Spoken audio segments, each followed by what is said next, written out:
The fire that eventually consumed the Tactical Operations Center at Forward Operating Base Blackwood started with a low, rhythmic thrum that Chief Warrant Officer Elena Vance recognized as the sound of a failing generator. 3 minutes before the first mortar landed, and everyone began treating her like a casualty, instead of the only person who knew the way out. She sat in the dim, blue-tinted light of the GeoInt booth, her fingers hovering over a worn trackball, watching a thermal feed from a Reaper drone orbiting 10,000 feet above the Sorobai Valley. To anyone else in the room, the screen showed nothing but the cooling grayscale of the high desert at 0300. To Elena, the screen showed a lie. She saw the way the heat bloom from a cluster of rocks near the eastern perimeter wasn't dissipating at the rate it should have, suggesting something hollow and occupied beneath the shale. She didn't look up when the door to the windowless room hissed open. She didn't need to. She knew the gait of Major Sterling by the heavy, impatient strike of his heels on the raised floor panels. Sterling was a man who believed the world was exactly what was printed on the morning sitrep, and Elena Vance was, in his estimation, a high-functioning piece of office equipment. Elena had grown up in the Hocking Hills of Ohio, a place where the earth was folded into deep, limestone puzzles, and the woods were thick enough to swallow a person whole if they didn't know how to read the lean of the trees. Her father had been a land surveyor for the county, a man who spoke in degrees and minutes, who taught her that the land never lied, but people often did. By the time she was 12, she could walk into a 500-acre plot of timber and come back with a hand-drawn map that was accurate to within a yard. It wasn't a talent, it was a sensory immersion. She didn't just see the terrain. She understood the pressure of it, the way water wanted to move, the way a trail would naturally curve to avoid a soft patch of clay. When she joined the army, the recruiters saw her test scores and tried to shove her into a box, but she chose geospatial intelligence because she wanted to see the things no one else was looking for. She had spent 15 years staring at the world through a straw, learning the specific visual grammar of conflict zones from the Balkans to the Horn of Africa. At FOB Blackwood, she was the map lady. It was a title given with a shrug by the Rangers and the Green Berets who cycled through the wire, men who respected the intelligence but rarely the person who distilled it. She was 42, her hair pulled into a bun so tight it felt like it was holding her skull together, and she had a way of looking through people that made them uncomfortable. She didn't participate in the communal griping over the lukewarm mess hall Salisbury steak or the lack of reliable Wi-Fi. She worked 18-hour shifts in a room that smelled of ozone and stale coffee, her eyes tracing the digital veins of a landscape that felt more real to her than the plywood walls of her CHU. She had a habit of clicking a heavy brass Zippo, a gift from her father, open and shut, whenever she was processing a discrepancy. It was the only sound she made when she was thinking, a metallic heartbeat in the silence of the TOC. Vance, Sterling said, his voice cutting through the hum of the cooling fans. I need the terrain overlays for the 75 THs push into the North Ravine. They are moving at 0500. I want the updated high-res on my tablet 5 minutes ago. Elena didn't turn her head. Her eyes were fixed on that cluster of rocks on the thermal feed. The shadow was wrong. It wasn't the jagged, chaotic shadow of natural erosion. It was too straight, too deliberate. The North Ravine is a diversion, Major, she said.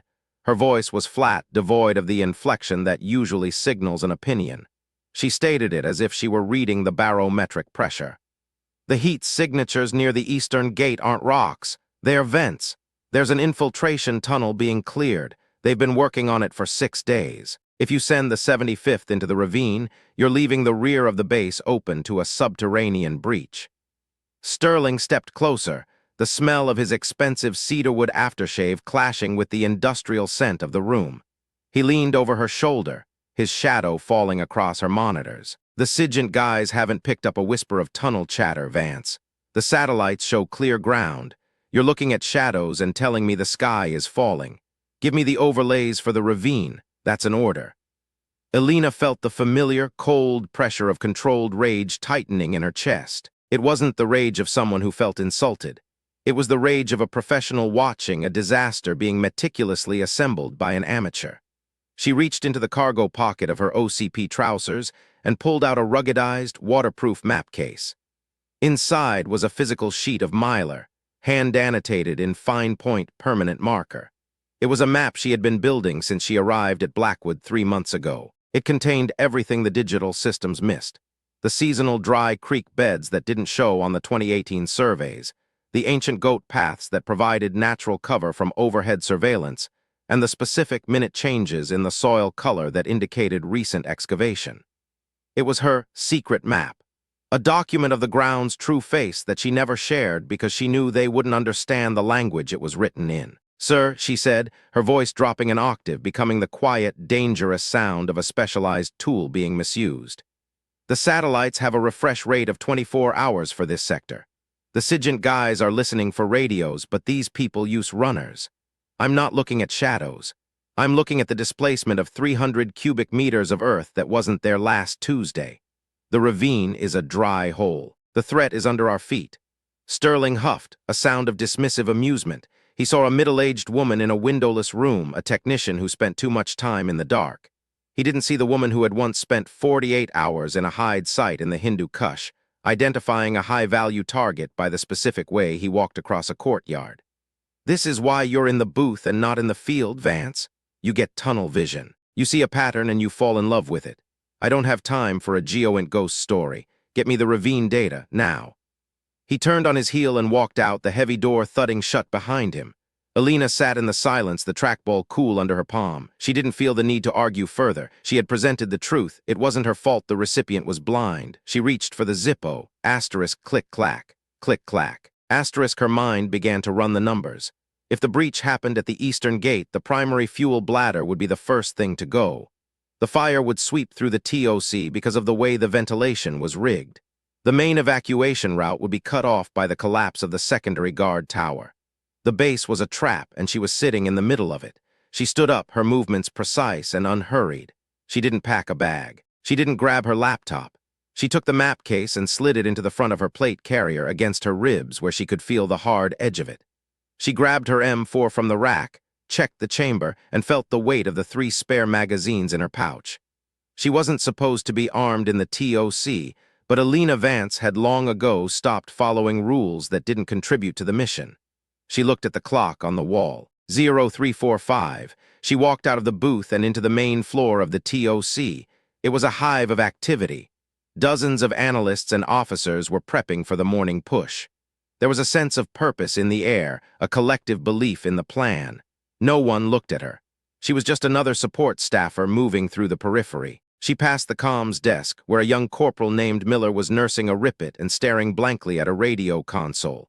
Miller was 21, from a town in Indiana that probably looked a lot like hers. He was the only one who ever asked her if she needed anything. "You okay, Chief?" Miller asked, squinting at her through the haze of blue light. "You look like you're heading for a fight." "Check your secondary frequencies, Miller," she said, her voice low. "The low-band stuff. If you hear rhythmic tapping, it's not interference. It's a signal. Get your gear ready. Don't wait for the alarm." Miller blinked, his brow furrowing. "The alarm? What are you?" He was cut off by the sound she had predicted. The generator thrummed, a jagged mechanical cough that vibrated through the floorboards. The lights flickered once, twice, and then the world exploded. The first mortar didn't hit the perimeter. It hit the power station. The TOC went black for a heartbeat before the emergency red lights kicked in, casting the room in a bloody, strobe-like glare.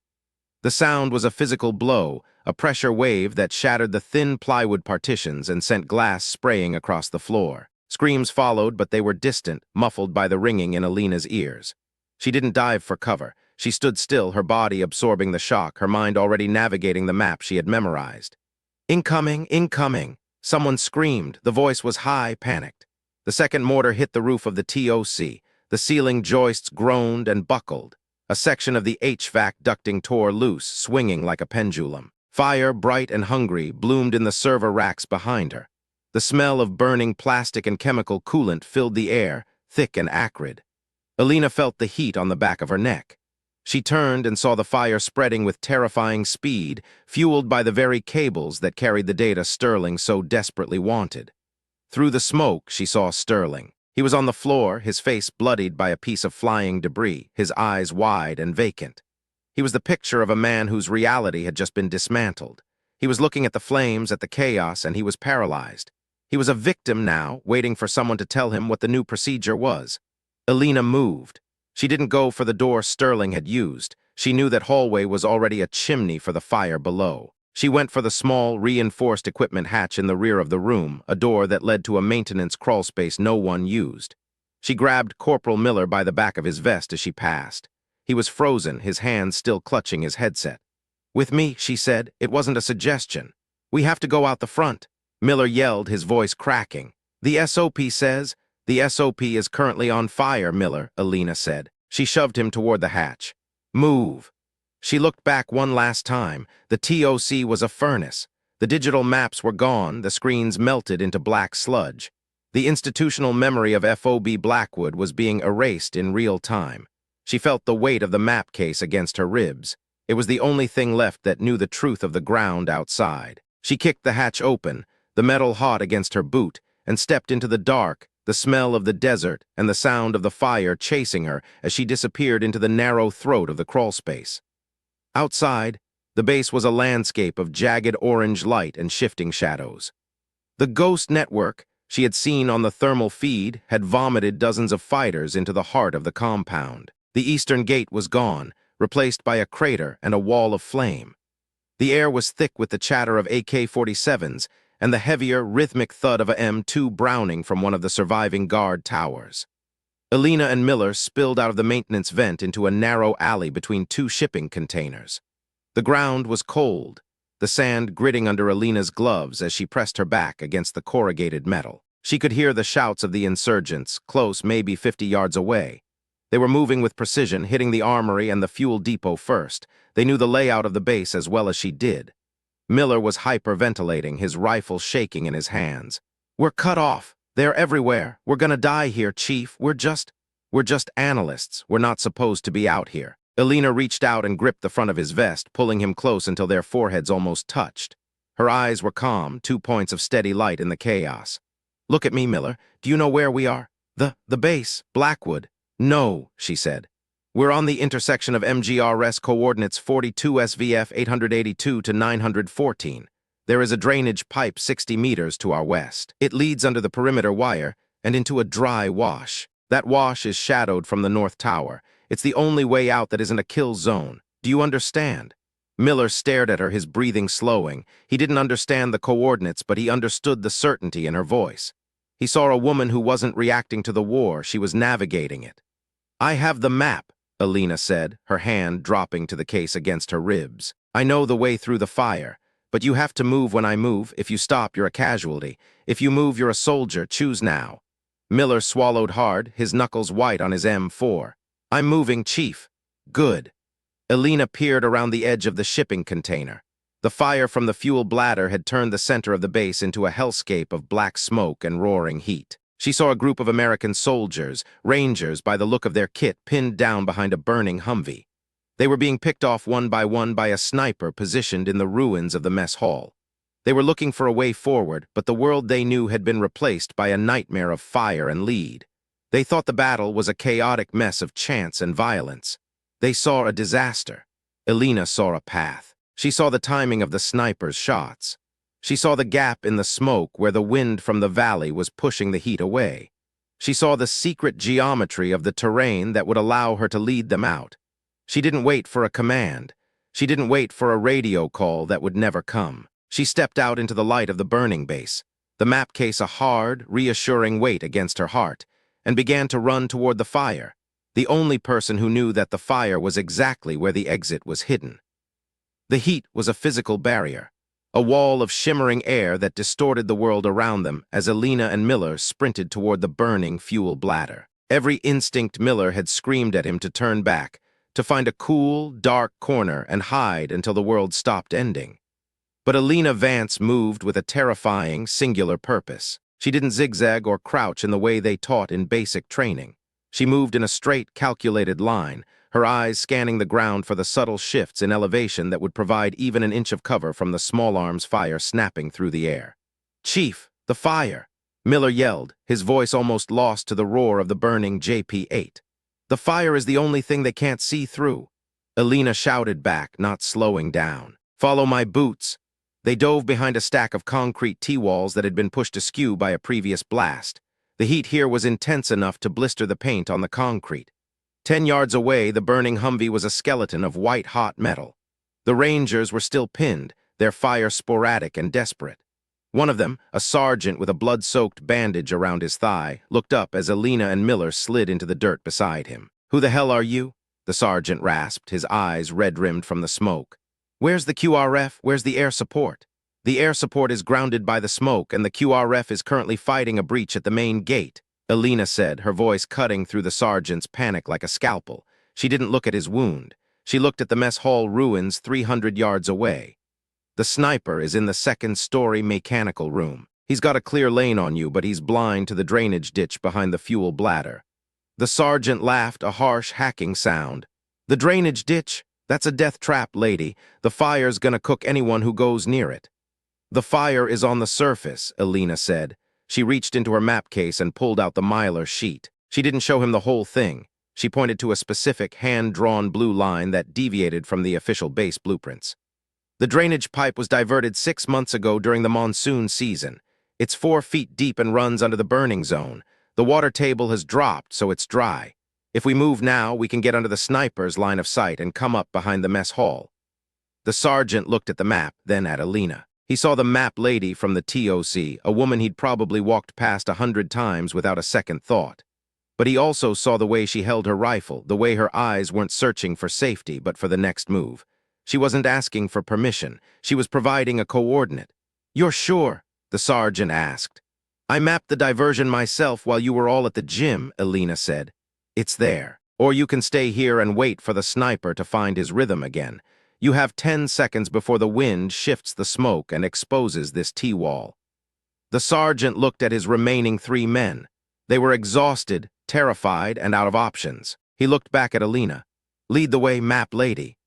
Elena didn't waste time with a nod. She waited for the next mortar to impact, a thunderous crump that shook the earth and sent a fresh plume of black soot into the air, and then she rose.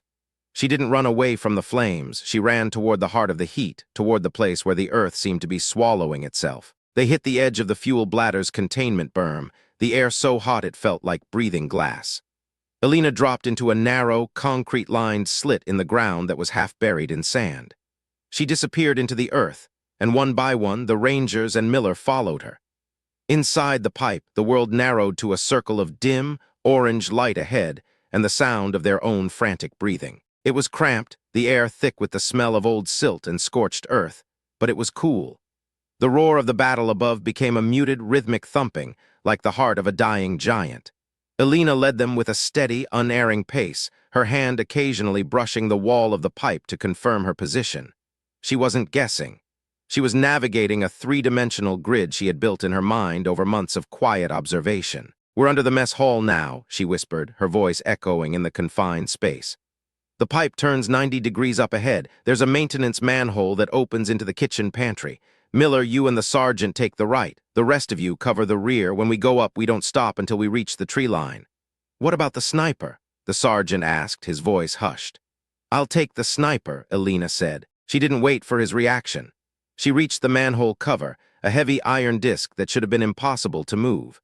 She braced her shoulders against the wall of the pipe and pushed with a slow, grinding strength that came from years of mountain hiking and the quiet discipline of someone who never let her body go soft. The cover groaned and shifted. She climbed out into the pantry, the air smelling of roasted coffee and burnt flour. The mess hall was a ruin, the roof partially collapsed, the tables overturned. Through the shattered windows, she could see the flickering orange light of the base. She moved through the kitchen like a shadow, her boots silent on the linoleum. She didn't look at the carnage. She looked at the stairs leading to the mechanical room. She reached the base of the stairs and paused. Above her, she heard the rhythmic asterisk crack-slide-click asterisk of a bolt-action rifle. The sniper was focused on the Humvee, waiting for the Rangers to show their heads. He was good. He was patient. But he was looking at the world through a scope, a narrow, 2-dimensional view that excluded everything else. Elena climbed the stairs, her movements a series of deliberate, silent steps. She didn't feel fear. She felt the dark competence, the narrowing of the universe until it consisted only of the target and the distance between them. She reached the door to the mechanical room. It was propped open with a fire extinguisher. She didn't shout. She didn't demand a surrender. She stepped into the room and fired 2 rounds into the center of the sniper's back before he could even turn his head. The suppressor on her M4 turned the shots into heavy metallic coughs. The man slumped over his rifle, his world ending in a blur of gray dust and sudden inexplicable weight. Elena walked to the window and looked out. From this vantage point, she could see the entire base. It was a disaster, yes. The TOC was a blackened shell. The main gate was a slaughterhouse, but she saw something else. She saw the way the insurgents were clustering, their movements becoming disorganized now that the initial shock had worn off. They were looting, not holding. They thought they had won because they had destroyed the buildings and the officers. They didn't realize that the intelligence of the base wasn't in the servers. It was in the woman standing in the ruins of the mess hall. She keyed her radio, switching to the emergency frequency Miller had been monitoring. "All stations, this is Vance. I am in the mess hall crow's nest. The sniper is down. The eastern breach is being reinforced by 10+ hostiles. I have a clear line of sight on their secondary tunnel exit. If you can hear my voice, adjust your fire to MGRS 42 SVF 883 to 912. The threat is not the gate.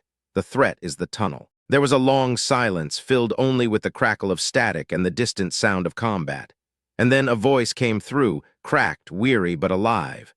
"Vance, this is Cross at the North Tower. We hear you. We thought the TOC was gone. We thought everyone was dead. The TOC is gone, Sergeant Cross," Elena said, her eyes fixed on the map in her mind, her hand already reaching for the Mylar sheet to confirm the next coordinate.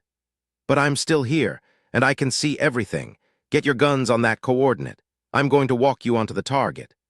She stood in the smoke and the fire, the victim they had ignored, the technician they had dismissed. She looked down at the secret map, the ink lines glowing in the orange light of the burning base. She wasn't a casualty. She was the ghost in the machine, the surveyor of the apocalypse, and she was just getting started. The air in the mechanical room was thick with the smell of gunpowder and the ozone of the dying base.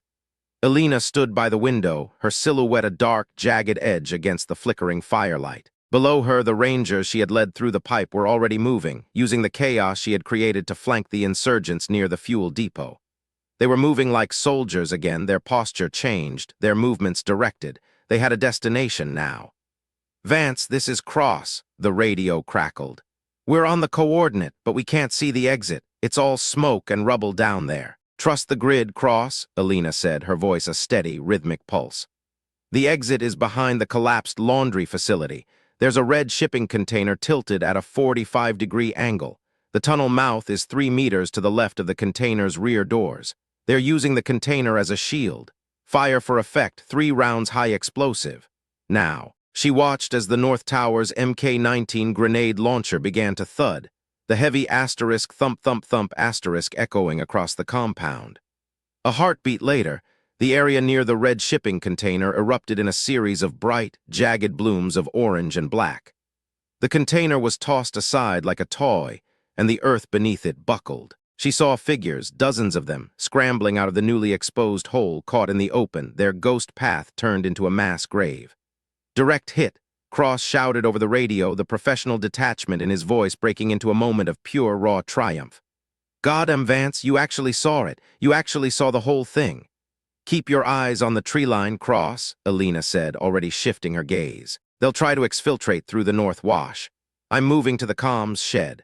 I need to get a high-gain signal to the birds in the air. If the Reapers can't see through the smoke, I'll give them the coordinates manually." She turned and saw Corporal Miller standing in the doorway of the mechanical room. He was covered in soot, his uniform torn, his eyes wide with a mixture of shock and a new, burgeoning respect. He was looking at the dead sniper, then at the map case Elena was sliding back into her vest. "Chief," Miller said, his voice trembling. "Major Sterling. He didn't make it out of the TOC. I saw the roof come down." Elena paused, her hand on the doorframe. She felt a brief, cold flicker of something, not pity, not joy, just the acknowledgement of a cost paid. Sterling had died for a plan that didn't exist on the ground. He had died because he couldn't see the world past the edge of his own ego. "The Major made his choice, Miller," she said. "Now you make yours. Are you coming to the comms shed or are you staying here?" Miller didn't hesitate. He stepped over the sniper's legs and fell in behind her. "I'm with you." They descended the stairs, moving back into the heart of the inferno. The base was a labyrinth of smoke and shifting shadows. The fire had spread to the motor pool, and the sound of tires exploding sounded like a rhythmic execution. Elena moved through the chaos with the same eerie calm she had shown in the booth. She wasn't running, she was navigating.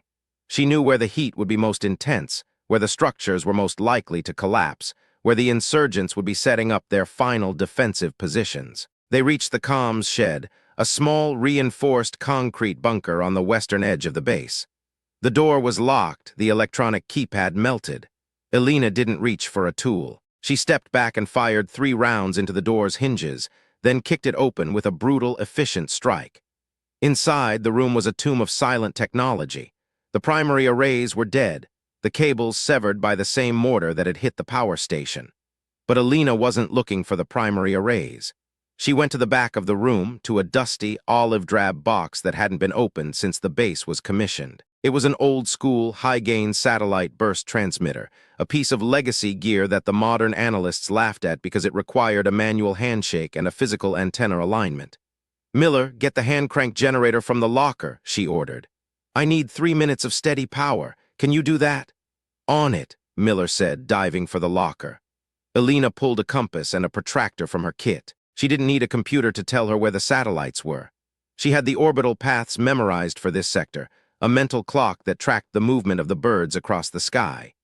She stepped outside the shed, the air thick with the smell of burning rubber, and began to manually align the parabolic dish on the roof. She was standing on the roof, exposed, the firelight from the TOC illuminating her like a target. A burst of machine gun fire chipped the concrete at her feet, but she didn't flinch. She adjusted the dish 3 degrees to the north, then locked it down. "Power's up," Miller yelled from inside. Elena dropped back into the shed and began to type. She didn't send a distress signal. She didn't send a status report. She sent a data packet, a series of coordinates and elevation markers that she had distilled from her secret map. It was the key to the Sorobai Valley, a map of every tunnel, every hide site, every supply cache the insurgents had built over the last decade. She was giving the Air Force the one thing they had been missing, the ability to see what was hidden beneath the skin of the earth. Asterisk packet sent. Acknowledged. Asterisk she leaned back against the concrete wall, her chest heaving, the sweat stinging her eyes. For the first time since the generator had thrummed, she felt the weight of what she was doing. She felt the cost of being the only one who knew. "What was that?" Miller asked, his hand still on the generator crank. "What did you send?" "The truth," Elena said. The sound of the first A-10 Warthog arriving was a low, guttural growl that shook the very foundations of the shed. It wasn't the high-pitched whine of a jet. It was the sound of a giant ripping a sheet of metal in half. The 30mm cannon opened up, a BRRRRRT that lasted 3 seconds, and erased an entire line of insurgent technicals near the perimeter. Elena walked to the door of the shed and looked out. The sky was beginning to turn a bruised, pre-dawn purple. The fire in the TOC was finally dying down, leaving behind a skeletal ruin of blackened beams. Through the smoke, she saw the shapes of the Rangers moving back toward the center of the base, their rifles held high. They were the victors, but they looked like ghosts. And then she saw it. A group of officers, led by a colonel she recognized from the high command briefings, was walking toward the ruins of the TOC. They were surrounded by a heavy security detail, their faces grim, their boots stepping carefully over the debris. They were looking for the survivors. They were looking for the victims. Elena stepped out of the comms shed, Miller trailing behind her like a faithful hound. She was a mess. Her uniform was scorched, her face was a mask of soot and dried blood, and her hair had escaped its bun, hanging in wild, gray-streaked strands around her face. She looked like a woman who had been dragged through the heart of a volcano. The colonel stopped when he saw her. He looked at her rank, then at her face. He saw the map case still clutched in her hand. "Chief Warrant Officer Vance?" the colonel asked, his voice full of a sudden, sharp uncertainty. "We were told the TOC was a total loss. We were told no one made it out." Elena didn't salute. She didn't stand at attention. She walked up to the colonel and handed him the map case. The mylar was charred at the edges, the ink smudged by sweat and smoke, but the lines were still there. The truth was still there. "The TOC is gone, sir," Elena said, her voice a quiet, unbreakable rasp. "But the mission is still on the ground. Everything you need to finish this is in that case." The colonel opened the case. He looked at the hand-drawn lines, the meticulous annotations, the ghost network that had been mapped out with the precision of a master surgeon. He looked at the coordinates of the tunnel they had just destroyed. He looked back at Elena, and for the first time in her career, she saw a man in a high-ranking uniform truly see her. He didn't see a map lady. He didn't see a technician. He saw the person who had held the base together with nothing but a piece of plastic and a terrifying hidden capability. "They told me you were a victim of the fire, Vance," the colonel whispered, his eyes scanning the map. Elena looked back at the ruins of the TOC, at the smoke rising into the cold morning air at the place where she had been dismissed and ignored. She felt the Zippo in her pocket, the cold weight of the brass. She felt the ache in her bones and the permanent loss of the woman she had been before the fire started. "I wasn't the victim, Colonel," Elena said, her voice dropping to a whisper that carried across the silent, shattered base. "I was the fire." She turned and began to walk toward the med tent, her boots leaving a steady, rhythmic trail in the red dust of the Surobai Valley. She didn't look back. She didn't need to. She knew the map by heart, and she knew exactly where she was going. The battle for FOB Blackwood was over, but the war for the ground was just beginning, and Elena Vance was the only one who knew the way through the dark. The flap of the triage tent hissed open, admitting a slice of the pre-dawn light that was the color of a fresh bruise, and for the first time in 6 hours, Elena Vance felt the temperature of her own skin. It was cold, a clammy, graveyard chill that the adrenaline had been masking, and as the medic's scissors began to chew through the charred sleeve of her OCP blouse, she didn't watch the blood. She watched the way the dust motes danced in the beam of a single maglite, tracking the invisible air currents of the tent. Even here, under the smell of isopropyl alcohol and Coban wrap, her mind was calculating the draft, the structural integrity of the canvas, the way the ground sloped 3 degrees toward the north. The medic, a boy with rays stenciled on his chest and eyes that had seen too much of the last hour, was talking to her, but his voice was a distant radio signal fading into the static. The silence of the med tent was a lie. Outside, the base was screaming. The rhythmic asterisk thud-thud-thump asterisk of heavy machinery moving debris echoed off the surrounding ridges, and every few minutes, the sharp, authoritative asterisk crack asterisk of a controlled detonation rippled through the valley. They were clearing the victory now, sanitizing the disaster, and Elena could feel the institution already beginning to reset itself around her like a broken bone. She sat on the edge of the cot, her spine a rigid line of defiance against the exhaustion that wanted to collapse her lungs. She held the brass Zippo in her left hand, her thumb tracing the jagged scar on its casing, and waited for the moment the gratitude turned into a deposition. It took exactly 42 minutes. The man who entered the tent didn't wear a medic's cross. He wore the rank of lieutenant colonel and the crisp, unblemished uniform of someone who had spent the battle in an air-conditioned command center 60 miles away at Bagram. He was followed by a woman in civilian clothes, a senior analyst from an agency that didn't officially exist on the base's manifest.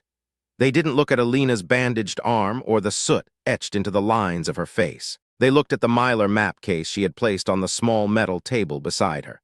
"Chief Vance," the colonel said, his voice a practiced blend of concern and authority. "I'm Colonel Gathers. This is Miss Aris from JSOC. We've been briefed on your unconventional navigation of the breach. The Rangers speak very highly of your situational awareness." Elena didn't blink. She didn't offer a "thank you, sir." She watched Aris, who was already reaching for the map case with the delicate, predatory grace of a collector. "The map is proprietary, Colonel," Elena said. Her voice was a dry rasp, the sound of wind over shale. "It contains data that isn't on the official server, because the official server was wrong." Aris paused, her fingers an inch from the plastic.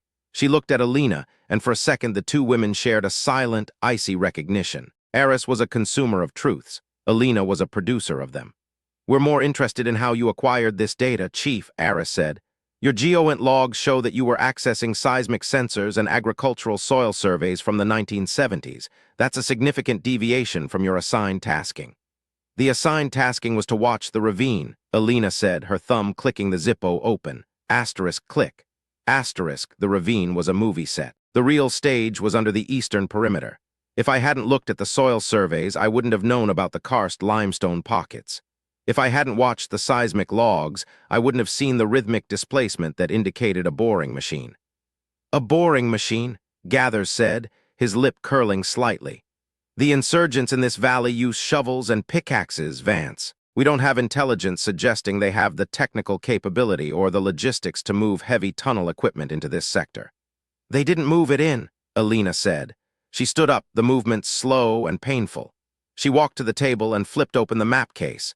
She pointed to a series of jagged, hand-drawn lines that radiated away from the destroyed tunnel. They didn't bring a machine. They repurposed the old Soviet irrigation pumps from the valley floor. They've been using water pressure to erode the limestone. It's not a tunnel. It's a hydraulic breach, and the one we hit tonight, that was just the pilot hole. The tent went silent, the only sound the distant, high-pitched whine of a drone returning to its nest. Gathers looked at Aris. Aris looked at the map. Elena could see the wheels turning. The institutional instinct to categorize this as outlier data, or stress-induced speculation. If they admitted she was right, they had to admit that every cleared sector in the Sorobai Valley was currently sitting on a honeycomb of potential collapse. It was easier, safer, to believe she was a gifted technician who had gotten lucky during a trauma. "We'll take the map for analysis, Chief," Gathers said, his tone shifting to the dismissive finality of a man who had a report to write. "You've been through a lot. The medical transport will have you out of here by 0900. You're being sent back to Landstuhl for a full evaluation. You've earned the rest. The 3rd Battalion is moving into the lower valley at 1200. Elena said, her voice dropping an octave, becoming the quiet, dangerous sound of a specialized tool being misused. "If you send them in without checking the water table near the old dam, you're sending them into a sinkhole. The insurgents aren't going to fight them. They're going to drown them." Gathers didn't answer. He picked up the map case, tucked it under his arm, and nodded to Aris. "Get some sleep, Vance. That's an order." They left the tent, the hiss of the flap sounding like a finality. Elena stood alone in the dim light, her hands shaking, not with fear, but with the cold, vibrating pressure of a truth that no one wanted to buy. She felt the system closing its doors, the paperwork already being filed that would minimize her role, the map lady being packed away so the professionals could resume their orderly, doomed progression toward the next disaster. She walked out of the tent 5 minutes later. The morning was cold, the air tasting of cordite and the metallic tang of the burn pits. She found Miller sitting on the bumper of a scorched LMTV, a cup of coffee held in his trembling hands. He looked up when he saw her, his face a map of bruises and exhaustion. He didn't ask how she was. He saw the empty hands where the map case should have been. "They took it, didn't they?" Miller asked. Elena leaned against the cold metal of the truck, her eyes scanning the ridgeline. "They took the paper. They can't take the ground, Miller. Did you get the secondary radio from the comm shed?" Miller nodded, reaching into his cargo pocket and pulling out a ruggedized handheld unit. He had risked a court-martial to go back into the ruins for her, a small, quiet act of loyalty that outweighed every medal Gathers would ever hand out. "I also got this," he whispered, sliding a small, encrypted thumb drive toward her. "It's the raw seismic data from the last hour of the talks logs. I grabbed the backup drive before the fire hit the server rack. I didn't tell the CID guys. I didn't tell anyone." Elena took the drive, her fingers brushing Miller's. It was a cold, hard piece of plastic, but to her, it felt like a weapon.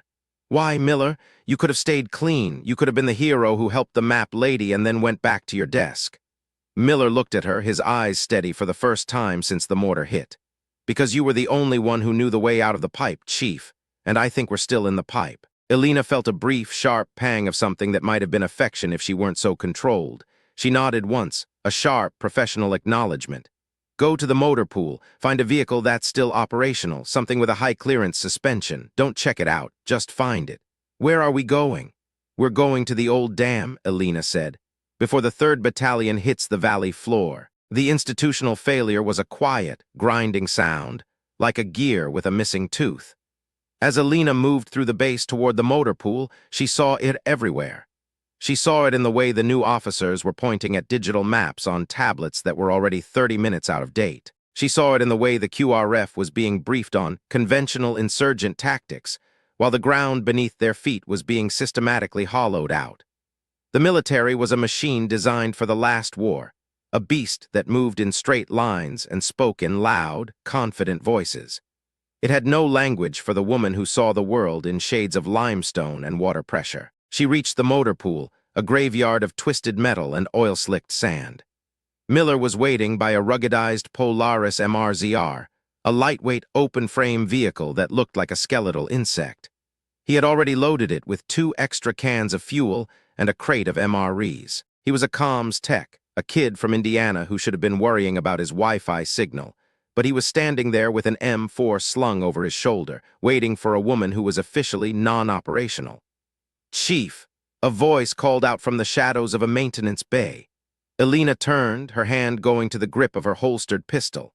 It was the ranger sergeant from the Humvee, the one whose leg she hadn't bothered to look at. He was walking with a heavy limp, his thigh wrapped in a fresh bandage, but his eyes were clear. He was holding a heavy, long-range optic, a thermal scope meant for a sniper rifle. "I heard they're shipping you out on the 0900, the sergeant said. He didn't ask why she was standing next to a stolen MRZR. He didn't ask about the thumb drive. He just held out the scope. "This thing has a better refresh rate than the drone feeds. It can pick up a heat signature through 6 feet of loose soil. You might need it where you're going." "Why are you giving me this, Sergeant?" Elena asked. The man looked at the smoking ruins of the TOC, then back at Elena. "Because you were right about the tunnel, and because Gathers is a prick who thinks a valley is just a shape on a screen. If you're going out there to prove him wrong, I want you to have the best eyes possible. Don't come back without a win, Vance." "I'm not looking for a win," Elena said, taking the scope. "I'm looking for the ground." She climbed into the passenger seat of the MRZR. Miller took the wheel, his knuckles white as he gripped the steering column. They didn't have a mission. They didn't have authorization. They were 2 people moving against the grain of an empire that had already decided they were irrelevant. "Exit through the western trash gate," Elena said. "The sensors there are fried from the blast. We have 4 minutes before the satellite pass. If we aren't in the shadow of the ridge by then, they'll pick up our heat signature." "What if we get caught?" Miller asked, the engine of the MRZR coughing to life with a low, throaty growl. "Then we'll be the most accurate casualties in the history of the Surobi Valley," Elena said. They moved out, the vehicle bouncing over the uneven terrain, the dust rising in a choking cloud behind them. As they cleared the perimeter wire, Elena looked back at FOB Blackwood. It looked small from here, a tiny, fragile island of plywood and hubris in a sea of ancient, unforgiving earth. She turned her gaze forward, toward the jagged peaks of the mountains that held the secrets she had been mapping in the dark. The drive was a brutal, bone-jarring 3 hours through the dead zones of the valley floor. Elena didn't use a GPS. She used the lean of the land. She directed Miller through dry creek beds that didn't appear on any modern survey, navigating by the specific color of the rocks and the way the wind moved through the canyons. She was looking for the breathing. "Stop!" she said, when they were 5 miles from the old Soviet dam. The silence that followed the engine's cut was absolute. The valley was a cathedral of stone and heat. Elena climbed out, her boots crunching on the brittle, sun-bleached soil. She took the thermal scope the ranger had given her and began to sweep the horizon. At first there was nothing, just the shimmering heat haze of the high desert. But then she saw it. Near the base of the dam, the earth wasn't solid. In the thermal spectrum, it was a pulsing, rhythmic blue, the color of cold water moving beneath the surface. It wasn't a natural flow. It was a sequence. The water was being pulsed through the limestone, a rhythmic hammering that was vibrating through the entire valley floor.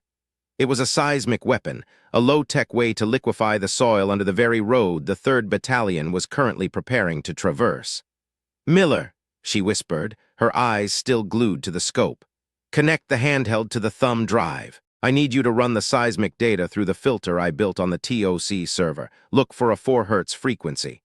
Miller scrambled to comply, his fingers flying over the keypad. The small screen on the radio flickered, a jagged green line appearing in the darkness. "I've got it, Chief. It's constant. It's like a heartbeat." "It's not a heartbeat," Elena said, her voice turning cold.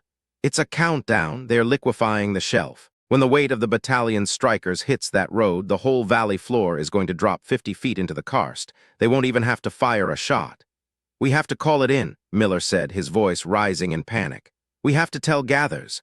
"Gathers won't listen to a radio call from a stolen vehicle," Elena said. She looked at the dam, then at the ridgeline where she knew the insurgents were watching. "He needs to see it. He needs a visual that he can't ignore." She looked at the MRZR, then at the crate of MREs. She remembered the controlled detonations back at the base. She remembered the way the earth moved when you pushed it in the right place. "Miller, how much fuel do we have left in those cans?" 10 gallons, maybe 12. "Why?" "Because we're not going to call the 3rd Battalion." Elena said, her eyes narrowing as she fixed on a specific point on the dam's support structure. "We're going to give them a reason to stop. We're going to break the ground before they get here."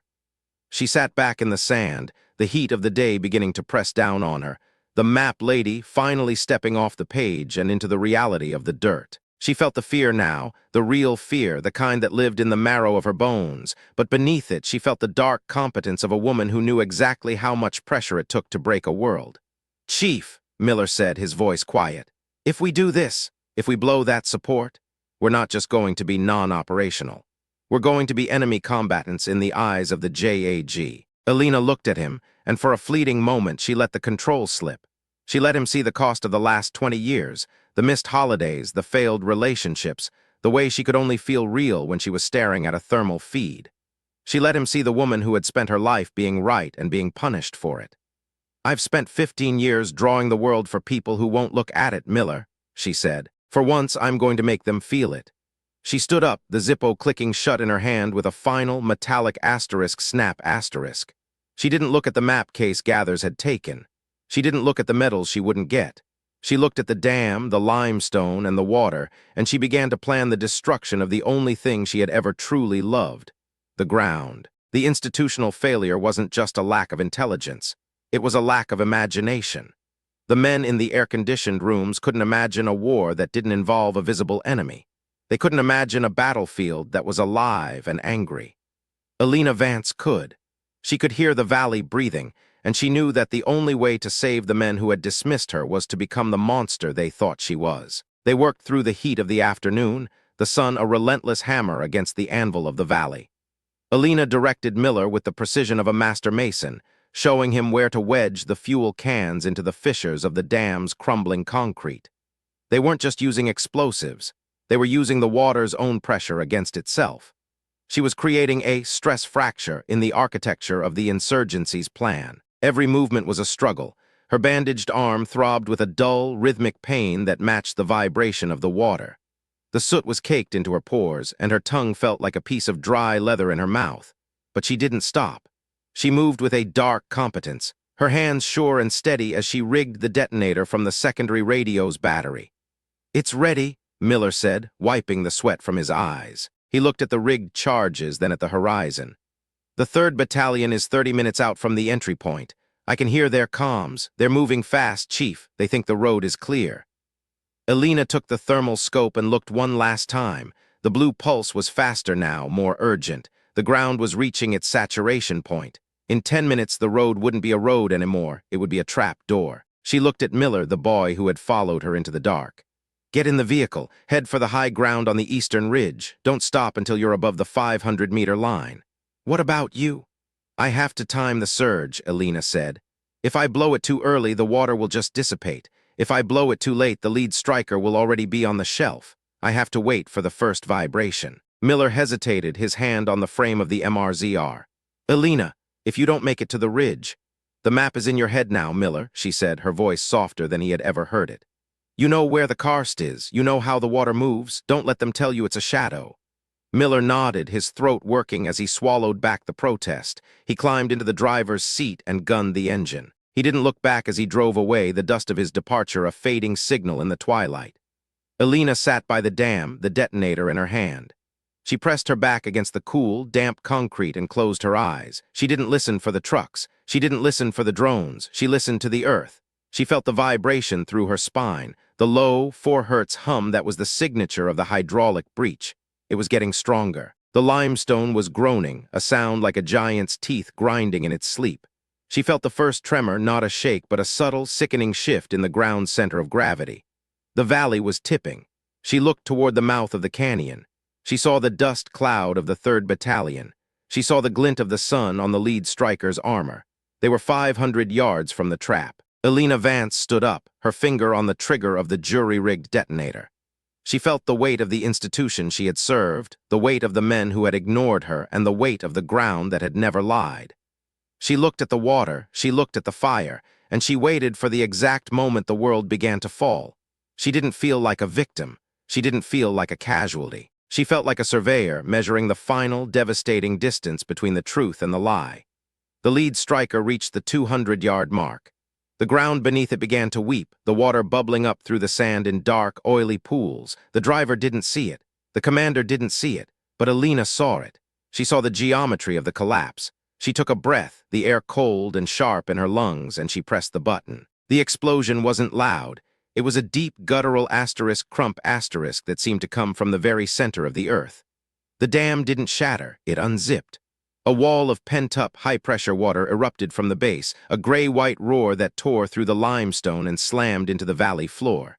The sound was a physical weight, a wall of noise that drowned out the world. And then the ground gave way, not in a landslide, but in a clean, terrifying vertical drop. A section of the road 300 yards long simply vanished into the earth, swallowed by the karst pockets that Elena had mapped in the dark. The lead striker slammed on its brakes, its front wheels hovering over the edge of a new 50-foot chasm. The rest of the battalion ground to a halt, a line of steel monsters suddenly paralyzed by a terrain that had been cleared.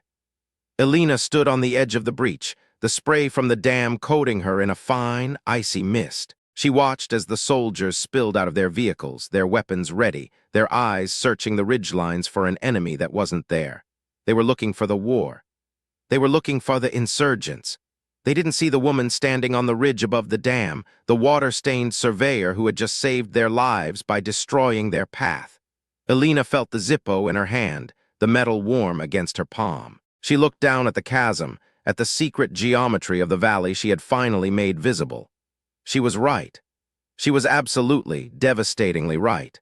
And she knew, as she watched the first Apache helicopter crest the ridgeline to investigate the explosion, that the cost of being right was just beginning to be calculated. She turned away from the chasm, her boots finding the rhythm of the slope as she began to walk toward the eastern ridge where Miller was waiting.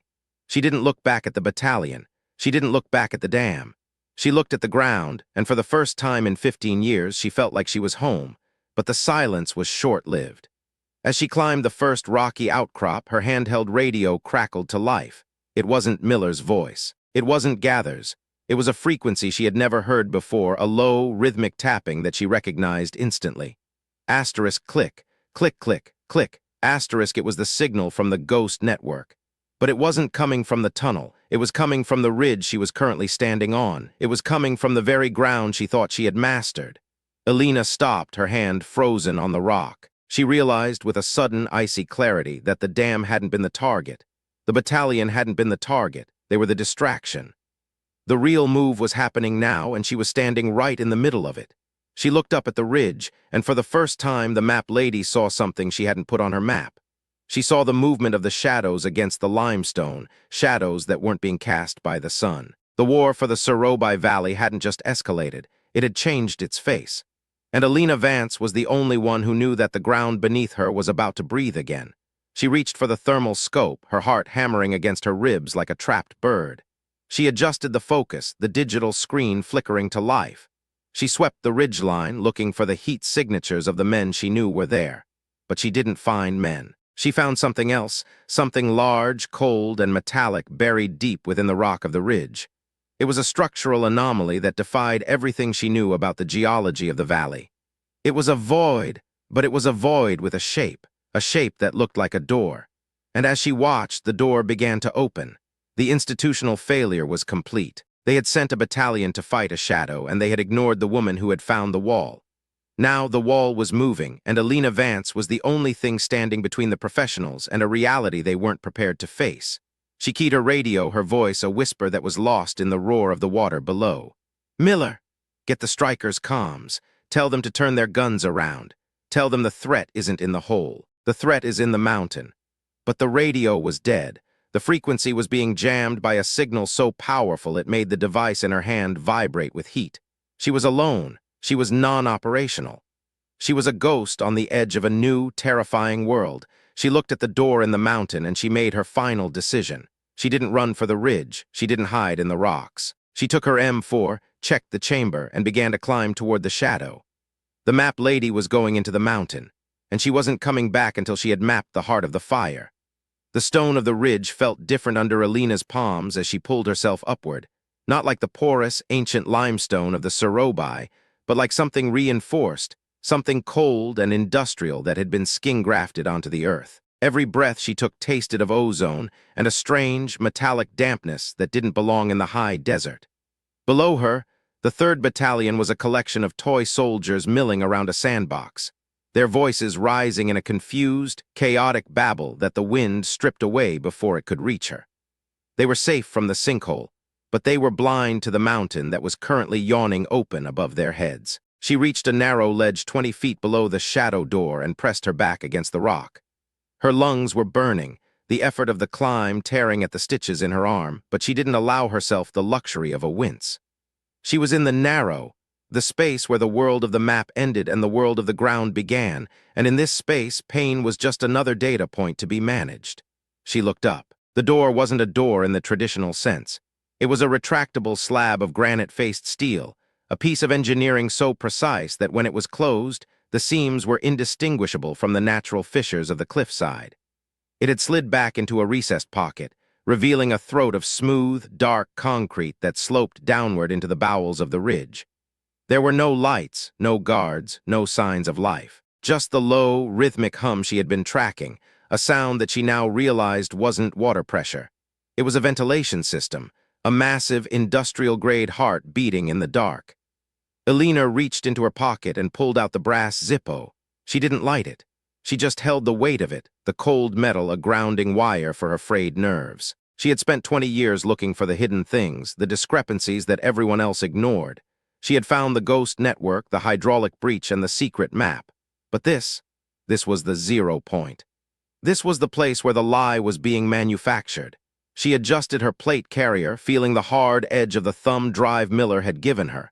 It contained the seismic data, the heartbeat of this mountain. She was the only person on the planet who knew this place existed, and if she died here, the mountain would simply close its mouth and wait for the next battalion to walk into its shadow. She looked down at the strikers one last time. They were beginning to set up a perimeter around the sinkhole, their floodlights cutting through the gathering gloom. They thought they were in a defensive posture. They didn't realize they were sitting in the kill zone of whatever was inside this ridge. Elena turned her face toward the dark throat of the mountain. She didn't have a team. She didn't have a radio. She didn't have authorization. She had a rifle, a thumb drive, and a map of a world that didn't exist yet. She stepped off the ledge and into the concrete tunnel, her boots silent on the smooth surface. The air inside was cool and smelled of old grease and recycled oxygen. As she moved deeper, the light from the valley floor began to fade, replaced by a dim red emergency glow that pulsed in time with the ventilation hum. She had been walking for 50 yards when the sound changed. It wasn't the hum anymore. It was the sound of voices, low, rhythmic, and speaking in a language that wasn't the local dialect of the Surobai. It was the clipped, precise tone of contractors, the kind of men who worked for agencies and corporations that didn't have names. Elena froze, her back against the concrete wall. She looked around the corner, her thermal scope raised to her eye. What she saw didn't belong in the Hindu Kush. It was a staging area, a vast, subterranean hangar carved out of the rock. It was filled with equipment she recognized from the high-tech corridors of the Pentagon, modular server racks, encrypted comms arrays, and rows of sleek black drones that looked like nothing the Air Force had in its inventory. There were men in tactical gear moving between the racks, their movements efficient and rehearsed. They weren't insurgents. They weren't soldiers. They were something else. And in the center of the hangar, mounted on a raised platform, was a massive, high-gain satellite dish, the twin of the one Elena had used back at the comms shed, but this one was pointed not at a communications satellite, but at the very ridge where the 3rd Battalion was currently stationed. Elena felt the cold realization wash over her. The ghost network wasn't an insurgent signal. It was an institutional one. The hydraulic breach, the sinkhole, the attack on the FOB, it wasn't a war. It was a test. A field demonstration of a new kind of terrain denial weapon being conducted on an unsuspecting American battalion to prove its lethality to a buyer she couldn't even imagine. Sterling hadn't been a victim of the fire. He had been a witness who needed to be erased. And the map she had given to Gathers. She realized with a sickening jolt that she hadn't given him the truth. She had given him the results. She felt the dark competence within her turn into a cold, diamond-hard rage. The institution hadn't failed because it was blind. It had failed because it was complicit. They were using the Surobai Valley as a laboratory, and the men of the 3rd Battalion were the lab rats. Elena looked at the satellite dish, then at the server racks. She knew what she had to do. She didn't need to call for help. She needed to burn the data. She began to move through the shadows of the hangar, her movements a series of calculated risks. She wasn't a soldier now. She was a surveyor of a different kind of terrain, the terrain of a conspiracy that reached higher than she had ever dared to look. She reached the first server rack and pulled a small, incendiary charge from her kit, a piece of emergency gear she had scavenged from the TOC ruins. She wasn't going to map this place. She was going to erase it. But as she reached for the detonator, a voice echoed through the hangar, a voice that was familiar, authoritative, and utterly cold. "Chief Vance," the voice said, "I knew you wouldn't be able to stay away from the ground. You always did have a gift for finding the things no one else wanted to see." Elena turned, her rifle raised. Standing on the platform, silhouetted by the red glow of the server racks, was Colonel Gathers. He wasn't wearing his uniform now. He was wearing a dark, tactical jacket, and in his hand he held her Mylar map case. "You should have taken the transport to Landstuhl, Elena," Gathers said, his voice echoing in the vast space. "You could have had a nice retirement, a medal for your bravery at Blackwood, but you just couldn't stop looking at the shadows, could you?" Elena looked at him, her eyes steady, her finger on the trigger. She didn't feel fear. She felt the clarity of a woman who had finally found the center of the map. "The 3rd Battalion is sitting on a kill zone, Colonel," she said, her voice a quiet, unbreakable rasp. "And you're holding the remote." Gathers smiled, a thin, joyless expression. "It's not a kill zone, Elena. It's a proof of concept, and you're the only data point we didn't account for." He raised a hand, and from the shadows of the hangar, a dozen red laser dots appeared on Elena's chest, a constellation of light that signaled the end of the map. "The problem with being the only person who knows the truth," Gathers said, stepping off the platform, "is that you're also the only person who has to die for it." Elena Vance looked at the laser dots, then at the incendiary charge in her hand. She felt the weight of the Zippo in her pocket, the cold metal of the thumb drive against her ribs, and the rhythm of the mountain beating in her ears. She didn't beg. She didn't perform her pain. She looked at Gathers, and she did the only thing a surveyor does when the map is a lie. She started a new one. "I'm not the only data point, Colonel," Elena said, her voice dropping to a whisper. "I'm the fire." She pressed the detonator. The chemical white of the magnesium flare didn't just illuminate the hangar, it erased it, turning the high-tech sanctuary into a bleached-out void where for 3 seconds sight was a liability. Elena didn't wait for the sound. She knew the physics of the incendiary charge she'd rigged to the primary server rack, the way the heat would liquefy the copper wiring and turn the plastic casings into a toxic black slurry. The roar followed a heartbeat later, a percussive slap that buckled the air in her lungs and sent a ripple of heat across her face that felt like a physical blow. She was already moving before the first server rack toppled, her boots finding purchase on the smooth concrete as she dove behind a heavy crate marked with a Department of Defense logistics code that she knew was a lie. The fire didn't scream. It ate. It hissed through the halon suppression lines, which were useless against a magnesium-fed burn, and within seconds, the red emergency lighting was drowned out by a flickering, hungry orange. Across the hangar, the red laser dots that had been tattooed across her chest vanished, the shooters blinded by the sudden bloom of the sun inside their dark room. Elena didn't hesitate. She didn't look back to see if Gathers had been caught in the blast. She knew men like Gathers. They were the kind of creatures who always kept a shadow between themselves and the heat. She checked the seal on her rifle, her fingers moving with the cold, rhythmic precision of a woman who had spent half her life stripping weapons in the dark. The hangar was a chaos of sound now, the high-pitched whine of dying electronics, the shouting of men who had been trained for surgical strikes but were currently facing a geological event, and the deep, groaning complaint of the mountain itself. Elena stayed low, her vision beginning to return in jagged purple patches. She wasn't looking for an exit, she was looking for a fault line. She knew the geometry of this place better than the men who had built it, because she knew what the concrete was hiding. This hangar wasn't just a room. It was a wound in the limestone, held open by sheer mechanical will. She reached the edge of the staging area, where the smooth floor met the raw, jagged rock of the mountain's interior. To her left, a row of the sleek black drones, the proof of concept that Gathers had boasted about, sat on their cradles like predatory insects. She didn't have the explosives to take them all out, but she didn't need to. She reached into her utility pouch and pulled out a small, handheld seismic vibrator, a tool used for measuring soil density. She jammed it into the gap between the concrete floor and the rock wall, set the frequency to a devastating 7 Hz resonance, and turned it to maximum. The vibration was subtle at first, a hum that lived in the teeth, but within seconds it began to speak to the mountain. The limestone, already stressed by the hydraulic breach she'd triggered at the dam, began to respond. A crack loud as a sniper's round split the floor beneath the drone cradles. The concrete didn't just break, it delaminated, the heavy machines tilting and sliding into the widening more of the earth. "Chief Vance!" Gather's voice roared over the intercom system, distorted and echoing like the voice of a ghost.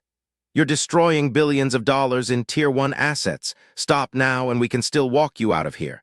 You're a patriot, Elena. Think about the mission." Elena didn't answer. She was busy counting the seconds between the groans of the rock. She moved into a narrow service tunnel, the walls weeping with the same cold, metallic water she'd seen at the dam. Her bandaged arm was screaming now, the heat from the explosion having tightened the skin until it felt ready to burst. But she pushed the sensation into a small, dark box in her mind and locked it. She wasn't a patriot in the way Gathers meant it. She wasn't loyal to the billions of dollars or the Tier 1 assets. She was loyal to the 3rd Battalion, currently sitting in the mud 500 yards away, and to the truth of the ground they stood on. She reached a vertical shaft, a ventilation duct that smelled of ozone and mountain air. She began to climb, her boots slipping on the wet metal rungs. Below her, the hangar was a hellscape of orange flame and black smoke. She could see the shapes of Gather's mercenaries moving through the haze, their tactical lights cutting uselessly through the soot. They were looking for a person. They should have been looking for a way to stop the mountain from swallowing them whole. The climb was a brutal, airless eternity. Every muscle in her back felt like it was being shredded by a dull blade, and her breath came in ragged, burning gasps. She was 40 feet up when the first secondary explosion hit. It was the fuel cells for the drones, a series of sharp, rhythmic pops that sent a plume of fire up the shaft. Elena pressed her body against the cold metal, the heat licking at her heels, and she didn't scream. She didn't have the oxygen for it. She just climbed. She emerged onto a narrow exterior ledge, 500 feet above the valley floor. The air was freezing, a sharp, crystalline shock after the furnace of the hangar. The sun had dipped below the horizon, leaving the sky the color of a faded bruise. Below her, the Sorobai Valley looked like a charcoal drawing, the lights of the 3rd Battalion strikers tiny, flickering embers in the vast, unforgiving dark. "Miller," she whispered into her radio, the wind whipping the words away as soon as they left her lips. "Miller, do you copy?" Static, and then a voice so small it barely registered. "Chief. Chief, is that you?" "The mountain." The whole ridge just lit up. "I thought you were gone." "I'm here," Elena said, her voice a dry rasp. "Listen to me, Miller. The 3rd Battalion is still in the kill zone. The sinkhole was just the beginning. Gathers has a high-gain uplink on this ridge. He's using it to broadcast a signal that's triggering the hydraulic pumps in the valley floor. If that signal stays live, the whole shelf is going to go. You have to get to the battalion commander. Tell him to move his men to the eastern slope, now." "They won't listen to me, Chief. I'm a comms tech in a stolen vehicle. They think I'm a deserter." "Make them listen," Elena said, her eyes fixed on a structure further up the ridge, the satellite dish, a white, skeletal hand reaching for the stars. "I'm going for the uplink. If I can take it down, the pumps will fail. But you have to get them moving. If I fail, Miller, you're the only map they have left." She didn't wait for his reply. She began to climb again, not up a ladder this time, but up the raw face of the cliff. The limestone was brittle, crumbling under her fingers, but she moved with a dark competence that bypassed the need for safety. She wasn't thinking about the fall. She was thinking about the 4 Hertz pulse, the heartbeat of the weapon that was currently trying to liquefy the world below her. The satellite dish was guarded. 2 men in matte black tactical gear stood near the base of the platform, their nods, night vision goggles, glowing a ghostly green. They weren't looking at the valley, they were looking at the access path. They didn't expect anyone to come from the cliff face. Elena pulled herself over the edge of the platform, her movements slow and deliberate. She was 10 feet away from them, her silhouette lost against the jagged rocks. She didn't use her rifle. The sound would carry for miles in the thin air, and she didn't know how many more of Gather's men were on the ridge. She drew her combat knife, the steel cold and silent in the starlight. The first guard didn't even have time to turn. Elena was on him like a shadow, her hand clamping over his mouth as the blade found the gap between his helmet and his plate carrier. He went down without a sound, a heavy dead weight that she lowered gently to the metal grating. The second guard turned, his rifle coming up, but Elena was already moving. She didn't tackle him. She used his own momentum, sweeping his leg and driving her elbow into his temple with a sickening asterisk thud asterisk. He hit the deck hard, his rifle clattering away. Elena didn't kill him. She didn't have the time or the inclination. She moved to the control console at the base of the dish, her fingers flying over the keypad. It was encrypted, a high-level JSOC lock that should have taken hours to bypass. But Elena didn't need to bypass the software. She knew the hardware. She looked at the cabling, the thick, braided lines that fed power to the transmitter. She didn't look for a shutdown command. She looked for the overload. She reached into her kit and pulled out the thumb drive, the one Miller had given her, the one that held the raw seismic data of the mountain's collapse. She jammed it into the console's maintenance port and began to upload the file directly into the dish's steering logic. She wasn't just giving the system data. She was giving it a mirror. She was forcing the transmitter to broadcast the frequency of its own destruction. The dish began to hum, a low, vibrating growl that shook the very platform she was standing on. The steering motors whined in protest as the massive white bowl began to track back and forth, trying to follow a signal that didn't exist. "What are you doing, Vance?" The voice came from the darkness behind her. Elena didn't turn. She knew the sound of that safety being clicked off. Colonel Gathers stepped into the light of the console, his face a mask of controlled, professional fury. He was bleeding from a cut on his forehead, his uniform singed and torn, but his pistol was steady. "You're a geologist, Elena," Gathers said, his voice tight. "You understand the concept of necessary loss. To build something new, you have to clear the ground. The Sorobai project. It's bigger than a few dozen soldiers. It's the future of asymmetric warfare. It's the end of the front line." "The front line is wherever people are dying for a lie, Colonel," Elena said, her hand hovering over the execute key on the console. "And you've been lying to the ground since you got here." "Step away from the console," Gathers ordered. "I won't tell you again. You've done enough damage. Look at the valley. Look at what you've done to the project." "I'm looking at the men," Elena said. She turned then, her eyes locking onto his. She didn't look like a victim. She didn't look like a non-operational technician. She looked like the mountain. "I'm looking at the people you decided were data points, and I'm telling you the data is corrupted."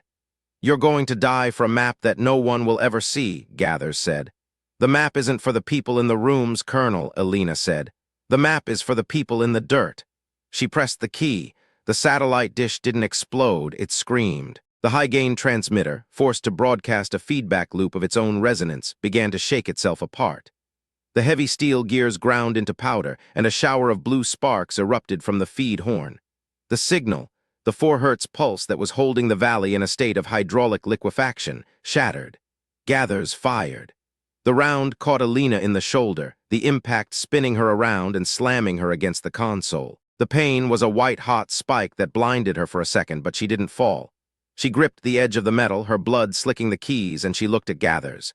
He was staring at the dish, his face pale in the flickering light of the short-circuiting electronics. He knew what it meant. The proof of concept was gone, the data was destroyed, the mountain was winning. You stupid woman," Gathers whispered, his voice trembling. "You've ruined everything." "No," Elena said, her voice a wet, ragged sound. "I just balanced the books." Below them in the valley, a sound rose up that was louder than any explosion. It was the sound of the water receding, a massive sucking gasp as the hydraulic pressure failed and the limestone pockets began to drain. The ground was settling, the trap turning back into solid earth. Gathers raised his pistol again, his eyes wide with a desperate animal panic. He didn't see the movement behind him. He didn't see the shadow that had been tracking him since he left the hangar. The ranger sergeant, the one with the limp and the thermal scope, stepped out of the rocks, his M4 leveled at Gathers' head. He didn't say a word. He didn't ask for a surrender. He just looked at Elena, saw the blood on her shoulder, and then looked at Gathers. "Colonel," the sergeant said, his voice as cold as the mountain air. "I think you're in the wrong sector." Gathers froze, the pistol shaking in his hand. He looked at the sergeant, then at the burning hangar below, then back at Elena. He was a man who had built his career on the certainty of his own importance, and in that moment he realized he was the only thing on the mountain that didn't matter. "Drop it," the sergeant said. Gathers let the pistol fall. It hit the metal grating with a hollow asterisk clatter asterisk. Elena felt the world beginning to tilt. The adrenaline was fading, replaced by a crushing, soul-deep exhaustion that made her bones feel like they were made of lead. She slid down the side of the console, her back against the warm metal, and she watched the stars. They were bright here, away from the smoke and the fire, a million tiny points of truth in a world that was mostly shadow. The sergeant moved to her side, his hands sure and steady as he began to apply a pressure dressing to her shoulder. "Easy, Chief. You're okay. We've got the 3rd Battalion moving." Miller got through to the commander. "They are secure. The map," Elena whispered, her eyes fluttering. "The map is safe," the sergeant said, his voice surprisingly gentle. "You did it, Vance. You broke the ground." The hours that followed were a blur of motion and pain, a series of disjointed images that felt like a film running at the wrong speed. She remembered being carried down the ridge, the jolting movement of the sergeant's stride sending flares of agony through her shoulder. She remembered the smell of the dust as they reached the valley floor, the air thick with the scent of wet earth and diesel. She remembered the faces of the men of the 3rd Battalion, the way they looked at her as she was carried past their strikers. They didn't know her name. They didn't know about the hangar or the proof of concept. They just knew that the ground had tried to swallow them and that somehow the map lady had held it together. There was no cheering. There were no medals. There was just a heavy, respectful silence, the kind of silence you give to a person who has walked into the dark and come back with the light. She was loaded into a medical Humvee, the interior smelling of antiseptic and stale sweat. Miller was there, his face streaked with tears and soot, his hand gripping her so hard she thought her fingers might break. "We did it, Chief," he kept saying over and over. "We did it." Elena didn't answer. She was watching the mountain. From the back of the Humvee, she could see the ridge glowing with the last embers of the hangar fire. It looked like a volcano, a wound in the earth that was finally beginning to scab over. She felt the Zippo in her pocket, the cold, hard weight of it against her leg. She had lost her career. She had lost her standing in the institution. She had a hole in her shoulder and a body that would never quite feel the same again. But as the Humvee began to pull away, moving across the solid, unyielding ground of the Sorobai Valley, Elena Vance felt a sense of peace that she hadn't known in 20 years. The institutional reckoning hadn't arrived yet. The lawyers and the generals and the analysts would come later, with their questions and their depositions, and their attempts to bury the truth in a mountain of paperwork. They would try to make her a hero or a traitor or a casualty of stress. But they couldn't take the ground. She closed her eyes, the rhythmic thrum of the Humvee's tires on the road, a soothing, steady heartbeat. She wasn't a surveyor anymore. She wasn't a technician. She was a woman who had seen the world for what it was and who had found the strength to hold it in place. As the vehicle moved toward the horizon, where the first light of a new day was beginning to touch the peaks of the Hindu Kush, Elena Vance finally let go. She didn't fall into the dark. She fell into the earth, and for the first time in her life, the ground was solid. The immediate aftermath was a quiet, surreal landscape of recovery and confusion. The 3rd Battalion sat in a wide, defensive circle on the plateau she had designated as safe, their headlights cutting long, lonely paths through the cooling desert air. There were no orders coming from Bagram. The ghost network was silent. The sky above them was empty of drones, the high-altitude observers having been blinded or recalled when the uplink shattered. Elena lay on the floor of the Humvee, her breath hitched in short, shallow rhythms. Every bump in the road was a jagged reminder of the cost, but she didn't complain. She watched the dust motes dance in the beam of Miller's flashlight, the same way she had watched them in the med tent an eternity ago. The world was small now, just the smell of the dressing on her shoulder, the heat of Miller's hand, and the knowledge that the 3rd Battalion was still breathing. "Chief," Miller whispered, leaning closer. "The sergeant," he took Gathers to the lead striker. "He's holding him under field arrest. He says he doesn't care about the rank. He says the colonel has some explaining to do to the men he almost drowned." Elena managed a ghost of a smile. "Gathers will talk his way out of it, Miller. Men like him always do. He'll call it a training exercise that went wrong. He'll blame the equipment. He'll blame me." "Let him try," Miller said, his jaw tightening. "I still have the backup drive and the sergeant. He has the footage from his thermal scope. He saw the hangar, Elena. He saw the drones. They can't hide it all." "They'll try," Elena said. She knew the institution. She knew the way it protected its own, the way it smoothed over the jagged edges of its failures until everything looked like a success.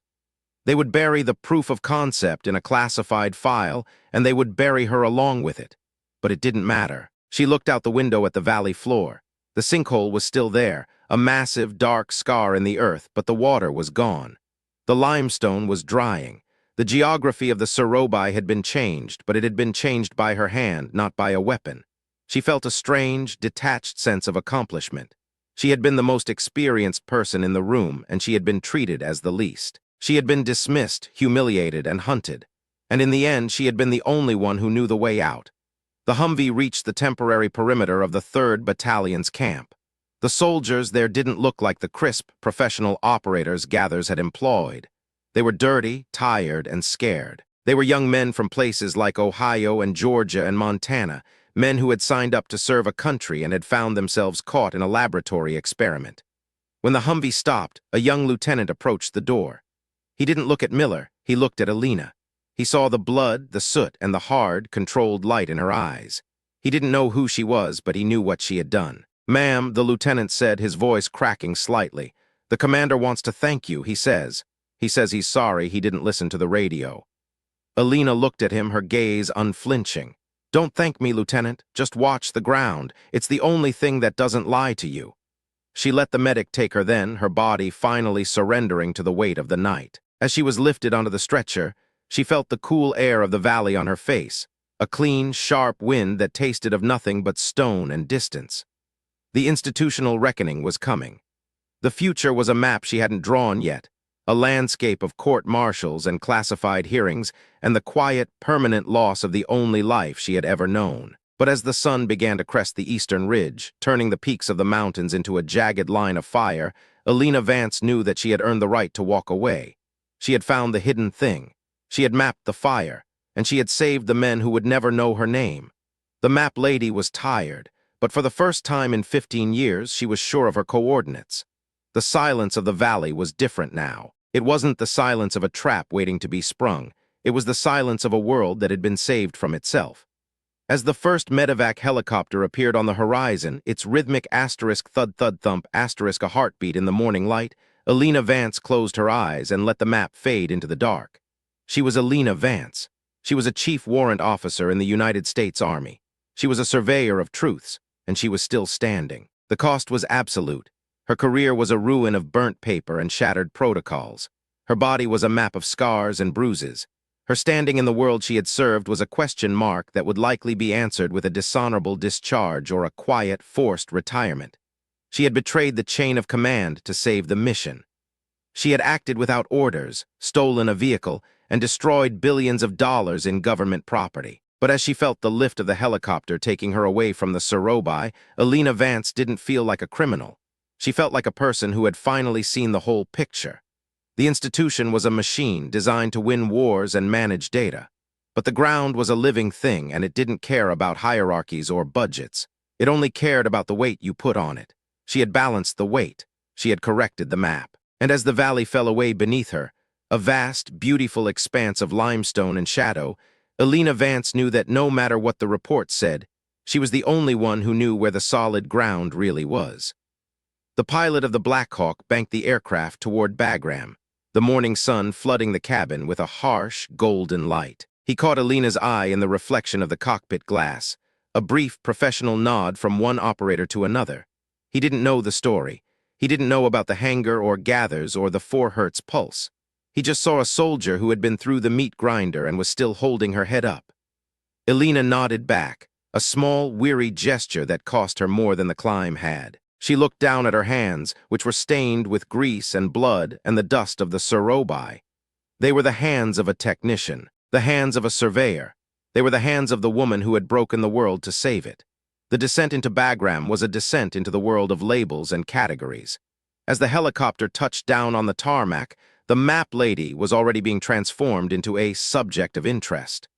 The men in the clean uniforms were waiting, their clipboards and their questions ready. But as the doors opened and the medics moved toward her, Elena Vance reached into her pocket one last time. She felt the thumb drive, the one that held the truth of the mountain. She didn't give it to the medics. She didn't give it to the officers. She tucked it into the lining of her boot, a secret map for a journey that was just beginning. She looked at the hangar where the transport to Landstuhl was waiting. She looked at the flags snapping in the wind.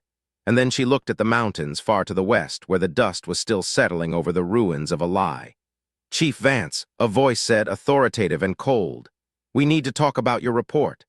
Elena Vance looked at the man, a major from the CID, his face a mask of institutional curiosity. She didn't blink, she didn't beg, she didn't perform her pain. "I've already filed it, Major," she said, her voice a quiet, dangerous sound. "It's written in the limestone. If you want to read it, you're going to have to go back into the hole." She stepped off the helicopter, her limp pronounced but her spine a rigid line of defiance. She walked toward the reckoning, her head up, her eyes on the horizon. The map lady was done with the shadows. She was ready for the light. The sun was high now, the heat beginning to pulse off the tarmac in long, shimmering waves. It was a beautiful day in the Sorobai Valley. The ground was solid. The men were alive, and for Elena Vance, that was the only data point that mattered. She walked into the hangar, the darkness of the interior swallowing her whole, but she wasn't afraid. She knew the way out. She had mapped the fire, and she had come back with the truth. The institutional failure was a quiet, grinding sound, but it was a sound she no longer had to listen to. She had found her own rhythm, her own frequency. And as the doors of the hangar closed behind her, Elena Vance felt the weight of the world shift, settling into a new, honest geometry. She was right, and for once being right was enough. The cost was permanent. The victory was quiet, and the truth was buried deep within the rock, waiting for the next person who was brave enough to look at the ground and see the world for what it really was. Elena Vance was that person, and she was just getting started. The immediate aftermath was a landscape of silence. In the hours after the 3rd Battalion moved to the safety of the eastern ridge, the Sorobai Valley became a cathedral of stillness. The hydraulic pumps had died with the uplink, and the water that had been weaponized against the earth began to seep back into the deep aquifers, leaving the surface scorched and scarred but stable. The sinkhole remained, a massive, jagged eye staring up at the sky, but the monster that had created it was gone. Miller sat on the edge of the plateau, his stolen radio clutched in his hands. He watched the medevac helicopter disappear into the haze of the horizon, carrying Elena Vance away from the world she had saved. He felt a strange, hollow sensation in his chest, a mix of relief and a terrifying, cold realization. He was a comms tech who had helped a non-operational warrant officer destroy a multi-billion-dollar project. He was a witness to a crime that the military would spend the next decade trying to uninvent. He looked at the 3rd Battalion commander who was standing a few yards away, staring into the abyss of the sinkhole. The man looked old, older than his rank, older than the war. He was a man who had been saved by a ghost, and he didn't know what to do with the debt. "Sir?" Miller asked, his voice shaking. The commander turned, his eyes unfocused. "Who was she, Corporal?" "She's Chief Vance, sir," Miller said, his voice gaining strength. "She's the one who mapped the ground." The commander looked at the sinkhole, then at the ridge where the smoke was still rising from the hangar. He nodded once, a slow, heavy movement. "Remind me to thank her if we ever see her again." "You won't see her, sir," Miller said, looking back at the horizon. "She's not the kind of person you see. She's the kind of person who sees you." And in the silence of the Sorobai morning, Miller finally understood the cost of being the map lady. It wasn't about the medals or the recognition. It was about being the only one who knew the truth, and the only one who was willing to burn the world to protect it. The institutional reckoning was beginning to stir, far away in the air-conditioned rooms of Bagram and Kabul. The phone lines were humming with frantic, coded messages. The senior analysts were scrambling to delete files and scrub manifests. The machinery of the lie was resetting itself, preparing to absorb the failure and turn it into a success. But the 3rd Battalion was alive. The ground was solid, and Elena Vance was still standing.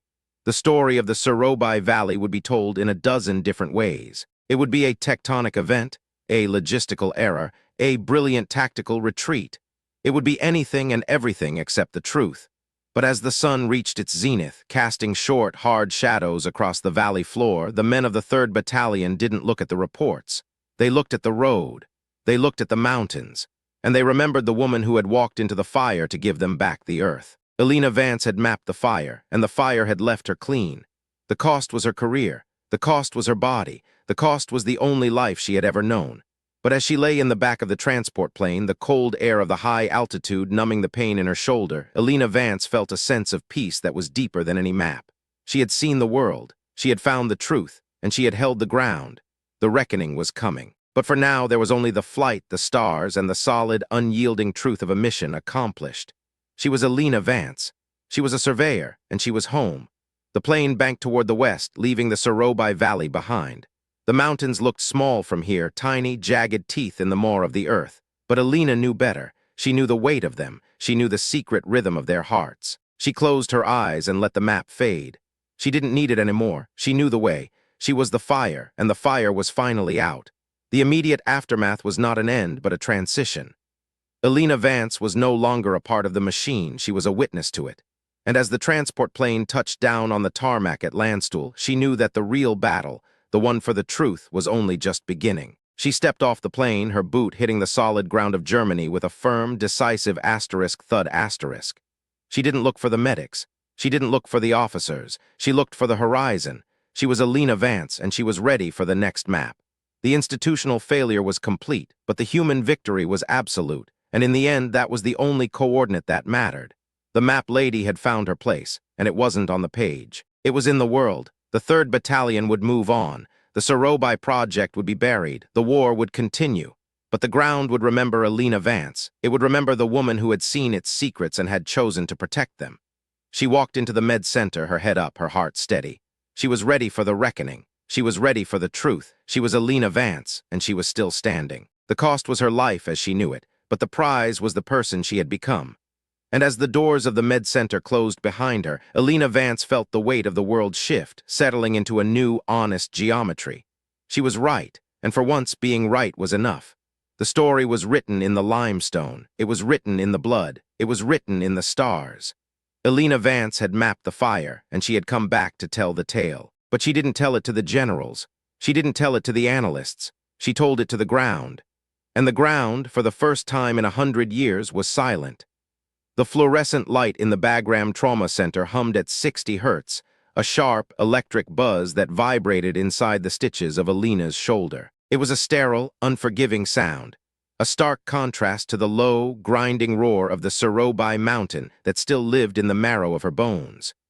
She lay on a narrow cot behind a blue privacy curtain that smelled of bleach and industrial-strength lavender, her left arm immobilized in a heavy sling that felt like it was made of lead. They had given her morphine for the surgery, a thick, syrupy fog that tried to pull her under, but Elena fought it. She stayed in the shallow water of consciousness, her eyes fixed on a small, jagged coffee stain on the ceiling tile that looked vaguely like the topographic map of Montana.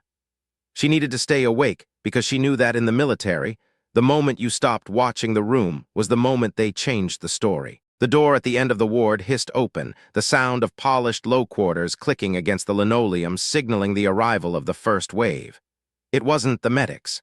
Medics walked with a soft, frantic rhythm. These footsteps were deliberate, measured, and heavy with the weight of a dozen different regulations. Elena didn't move. She didn't even adjust her breathing. She simply waited as the shadow of a man appeared against the blue fabric of the curtain. He didn't ask for permission to enter. He just pulled the slide back, the plastic rings screeching like a warning. Major Marcus Thorne of the Criminal Investigation Division didn't look like a man who had spent the night worrying about the 300 soldiers of the 3rd Battalion. He looked like a man who had spent the night reading a spreadsheet of destroyed Tier 1 assets. He was impeccably clean, his ACUs pressed, his silver oak leaves catching the harsh overhead light. He carried a ruggedized tablet in one hand and a thin manila folder in the other. He pulled a rolling stool over to the side of Elena's bed, the wheels squeaking on the floor, and sat down with the practiced ease of a predator who had all the time in the world. "Chief Warrant Officer Vance," Thorne said, his voice a flat Midwestern monotone. "You've had a busy 48 hours. The surgeons say you're lucky the round missed the artery. Another half-inch and you'd be a memory." Elena looked at him, her gaze cool and unblinking. She didn't thank him for the medical update. She didn't ask about her status. She just watched the way his thumb rhythmically tapped against the side of the folder. "The ground was solid, Major," she said, her voice a dry rasp. "Luck didn't have much to do with it." Thorne leaned back, his eyes narrowing. "Is that what we're calling it, solid ground? Because from where I'm sitting, the ground looks like a $4 billion crater. I've spent the last 6 hours reviewing the preliminary reports from the Sorobai Valley. I've got a hangar that's been liquefied by magnesium fire. I've got a high-gain satellite uplink that looks like it was hit by a localized earthquake. And I've got a colonel, a highly decorated officer with 24 years of service, claiming that you went rogue, sabotaged a classified research facility, and nearly caused a catastrophic international incident. Elena felt the controlled rage tightening in her chest, a cold, sharp blade that she kept sheathed. She didn't let it reach her eyes. She didn't let it change the rhythm of her heart. Colonel Gathers was using a high-frequency hydraulic pulse to weaponize the limestone shelf beneath the 3rd Battalion's AO, she said, her voice steady. He was going to sink an entire battalion to prove a concept for asymmetric geological warfare. I didn't sabotage a facility. I prevented a mass casualty event. That's a hell of a story, Vance, Thorne said, tapping the tablet screen. The problem is the facility doesn't exist. According to the JSOC manifest, that hangar was a temporary storage site for decommissioned drone parts. There is no record of a geological weapon. There is no record of a hydraulic pulse. And the seismic data you claim to have uploaded to the uplink, it's gone. Fried in the short circuit. All we have is a pile of melted copper and a lot of very angry people at the Pentagon. The machinery was already moving. Elena could feel the cold, heavy gears of the institution grinding against her. They weren't interested in the truth. They were interested in the narrative. If the project didn't exist, then Elena wasn't a hero. She was a technician who had suffered a psychological break in a combat zone and destroyed vital government property. It was a clean, efficient way to bury the failure. It protected the project, it protected the funding, and it protected the men who had signed the checks. The 3rd Battalion is still standing on that plateau, Elena said, her voice dropping an octave. Ask the commander. Ask the men who felt the ground turning into water beneath their boots. They don't need a manifest to tell them they almost died. The 3rd Battalion commander has been reassigned to a desk in Kuwait pending an administrative review, Thorne replied, his voice devoid of sympathy. The men have been told they experienced a localized seismic event exacerbated by heavy rains. Most of them are just happy to be alive. They aren't going to stick their necks out for a warrant officer they don't know, especially when the CID is asking them questions about unauthorized radio transmissions. He stood up, the stool skidding back. You're being placed under investigative hold, Vance. Your security clearance is suspended. Your access to Nipper and Sipper is revoked. You're not to speak to anyone about the events in Surobai. Not the medics, not the nurses, and especially not Corporal Miller. If you violate that order, I'll have you moved from this ward to a cell at the brig before the sun goes down. Do you understand? Elena watched him, her expression a mask of professional indifference. I understand exactly what this is, Major. You're not investigating a crime, you're surveying a landslide. Thorne didn't flinch. He just closed the folder and stepped toward the curtain. Get some rest, Chief. You're going to need it. The Article 32 hearing starts in 72 hours. And right now, the only thing the Army sees when they look at you is a $4 billion liability. He disappeared behind the blue fabric, the hiss of the curtain rings sounding like a final verdict. Elena lay back against the thin pillow, the silence of the ward pressing in on her. She was alone. The institution had done what it always did when it encountered a truth it couldn't control. It isolated it. It treated the truth like a virus, and it was currently in the process of building a quarantine. The cost was beginning to arrive in waves, more painful than the bullet wound in her shoulder. She had spent 15 years building a career based on precision, on the belief that if you mapped the world correctly, you could survive anything. Now, that map was being shredded in front of her. She wasn't just losing her rank or her reputation. She was losing her place in the only world she understood. She was a woman who defined herself by what she could do under pressure, and now the pressure was being applied by the very people she had sworn to protect. 2 hours later, the medic came in to change her dressing. He was a young specialist named Garcia, his eyes tired and his movements hurried. He didn't look at her face. He kept his focus on the wound, his fingers trembling slightly as he peeled back the tape. The skin around the stitches was a mottled purple and yellow, the exit wound a jagged star on the back of her shoulder. "Does it hurt?" Garcia asked, his voice barely a whisper. "It's manageable," Elena said. Garcia looked around the curtain, ensuring they were alone. He leaned in closer, his voice dropping to a point where Elena had to strain to hear him. "I was at the flight line when the 3rd Battalion guys came in. They were talking, Chief. Before the MPs shut them up. They were saying you saved them. They were saying you climbed a cliff and shut down the mountain." Elena looked at him, her eyes softening for a fraction of a second. They shouldn't be talking, specialist. It's a good way to get reassigned to Kuwait. Garcia paused, a piece of gauze in his hand. My brother is in that battalion, Alpha Company. He's got a 2-year-old daughter back in San Antonio. If he hadn't made it off that shelf, she wouldn't have a father. I don't care about the manifests, Chief. I know what you did. He finished the dressing in silence, his movements more deliberate, more respectful. He didn't say another word, but as he left, he squeezed her hand, a brief, firm pressure that spoke of a loyalty the institution couldn't touch. It was a small thing, a single data point in a sea of noise, but it was enough to keep the fire inside Elena from going out. As the night deepened over Bagram, the atmospheric weight of the base began to shift. The constant roar of the flight line, the C-17s taking off for Ramstein, the F-16s returning from the valleys to the north, became a rhythmic heartbeat. Elena lay in the dark, her mind working through the geometry of the situation. She wasn't thinking about her defense. She wasn't thinking about a lawyer. She was thinking about the map. Gathers had been right about one thing. The Sorobai project was the future. If he could turn the very earth into a weapon, he could win wars without firing a single shot. But he had forgotten the first rule of geology: you can't own the ground. You can only negotiate with it. He had tried to force the mountain to obey him, and the mountain had responded by trying to swallow him whole. She knew where the data was. She had tucked the thumb drive into the lining of her boot before they had taken her into surgery, but the boot was gone, likely processed into an evidence locker in the CID building. She didn't have the physical proof, but she had the coordinates. She had the resonance frequencies. She had the memory of the way the rock had screamed before it broke. The reckoning for Gathers was happening, but not in the way a civilian might expect. He wasn't in a dark room with a single light bulb. He was in a VIP suite at the officers' quarters, probably sipping a scotch and talking to a lawyer from the JAG Corps. But Elena knew Gathers.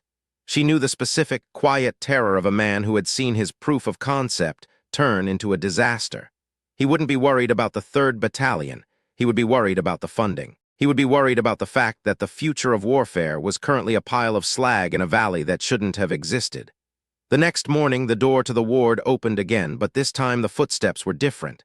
They were uneven, a heavy boot followed by the distinct metallic click of a limp. Elena's heart skipped a beat, though her expression remained unchanged. She knew that limp. She had tracked it across the floor of the 3rd Battalion's Tactical Operations Center. The sergeant didn't wait for a curtain. He pulled it back with a sharp jerk, his face a scarred, weathered landscape of exhaustion. He was still wearing his combat gear, though his rifle was gone and his vest was dusty. He looked at Elena, his eyes taking in the sling, the pale color of her skin, and the hard, unbreakable light in her gaze. "Chief," he said, his voice a low growl. "Sergeant," Elena replied. He walked to the end of the bed, his movements stiff. He didn't sit. He stood like a sentinel, his presence filling the small space. "They're trying to bury you, Vance. I spent 4 hours in a room with a major from CID who tried to convince me that the ground didn't actually move. He told me I was suffering from combat-induced vertigo and that my thermal footage was corrupted by atmospheric interference. Did you believe him?" The sergeant spat on the floor, a sharp, wet sound. "I've been in the Rangers for 12 years. I know what an earthquake feels like, and I know what a hero looks like.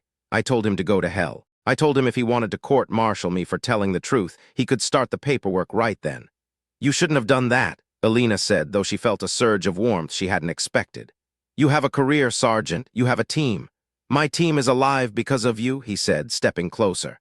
"And as for my career, I'm 38 years old with a bad knee and a titanium plate in my skull. I wasn't going to make Sergeant Major anyway, but I'm not letting them turn you into a scapegoat for some suit's vanity project."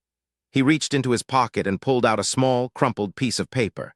He leaned over and set it on her tray table, his hand shielding it from the view of the hallway. "Miller is in the detention barracks.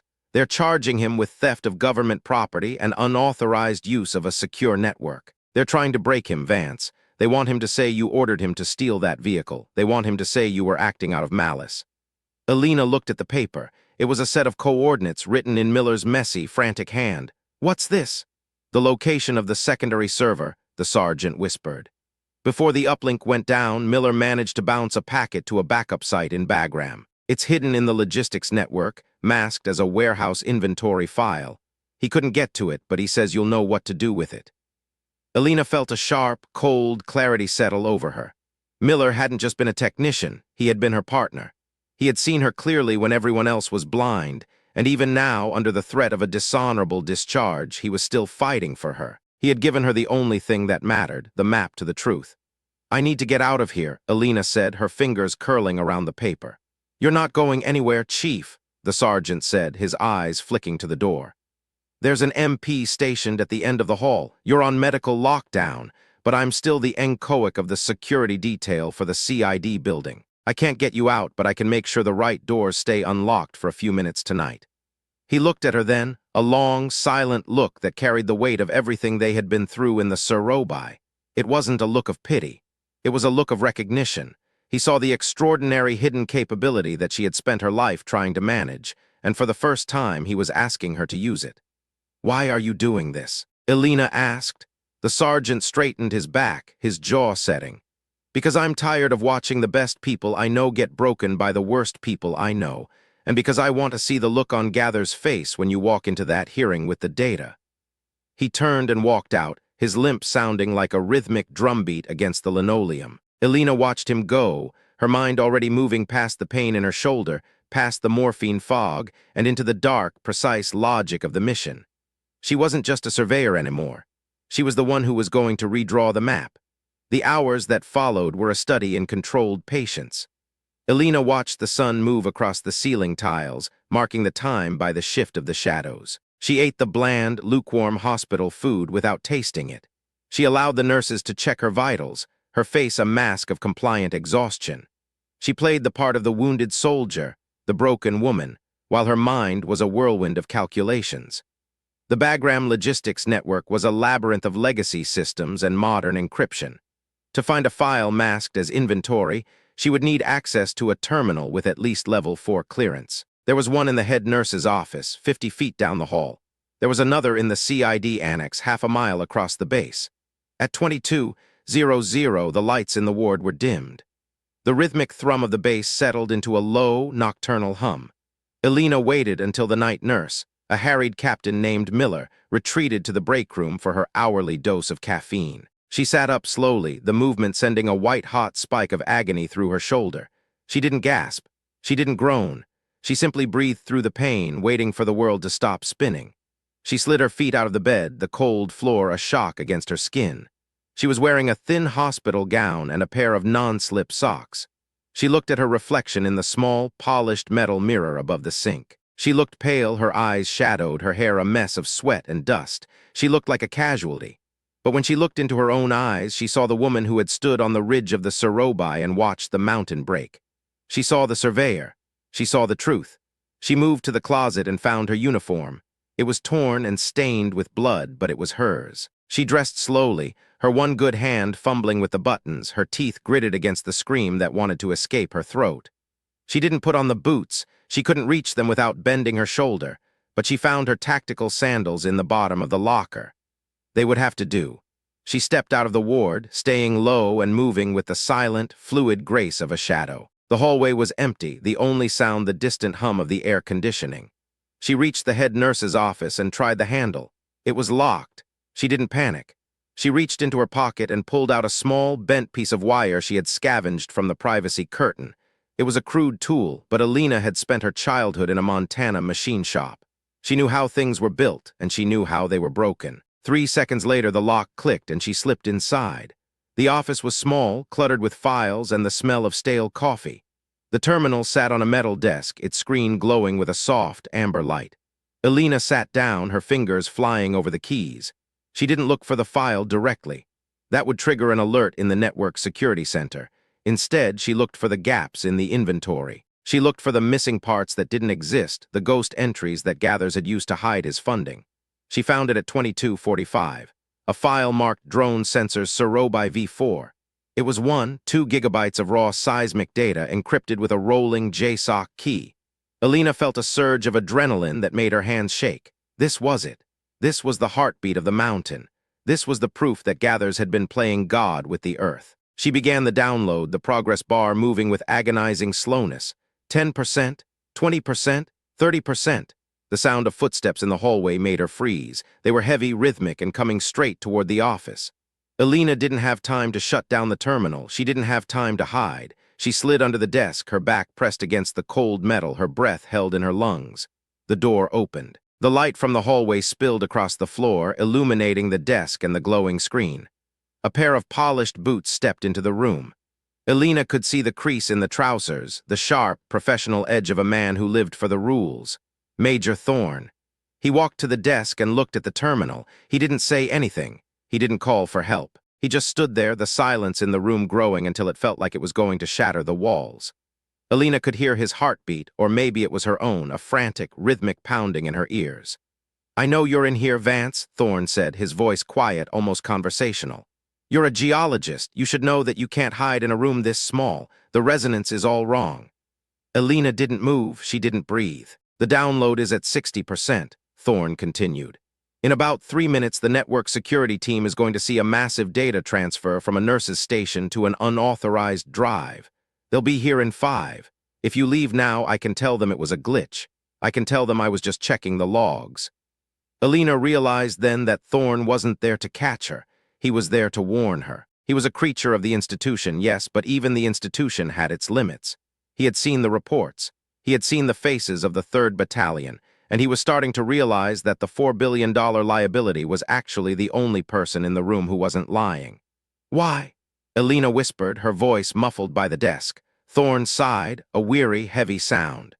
"Because my father was in the 1st Infantry Division. He was at the Ayadrang Valley. He told me once that the hardest part of being an officer isn't making the right decision, it's living with the wrong one.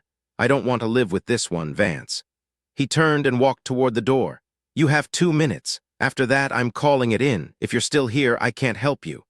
He stepped out and closed the door, the click of the lock sounding like a starting gun. Elena scrambled out from under the desk, her shoulders screaming in protest. She watched the progress bar, 85%, 90%, 95%, 100%. She pulled the thumb drive from the port and slipped it into her pocket. She didn't wait for the terminal to shut down. She didn't wait for the security team. She slipped out of the office and into the secondary service tunnel that led to the laundry facility. The night air of Bagram was cold and sharp, a welcome shock after the stifling heat of the hospital. Elena stayed in the shadows, her mind focused on the next coordinate. She needed to get to Miller. She needed to tell him that they had the map. But the institution wasn't done with her.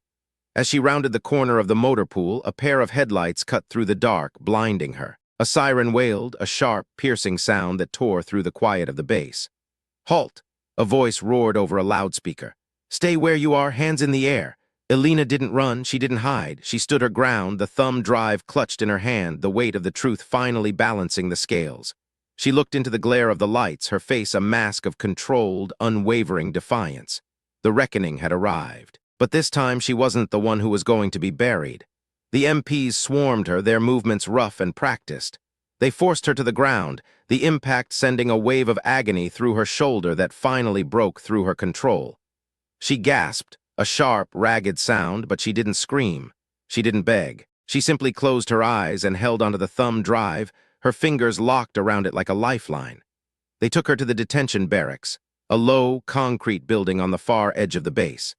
It smelled of mildew and stale sweat, the air heavy with the specific, crushing weight of confinement.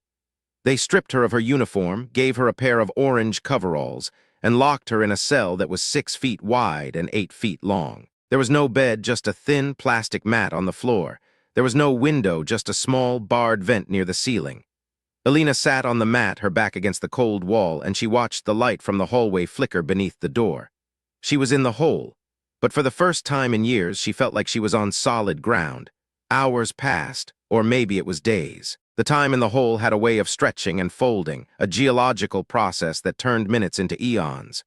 Elena didn't sleep. She didn't eat the tasteless mush they slid through the door. She simply waited, her mind repeating the coordinates of the Serobi, the frequency of the pulse, the names of the men she had saved.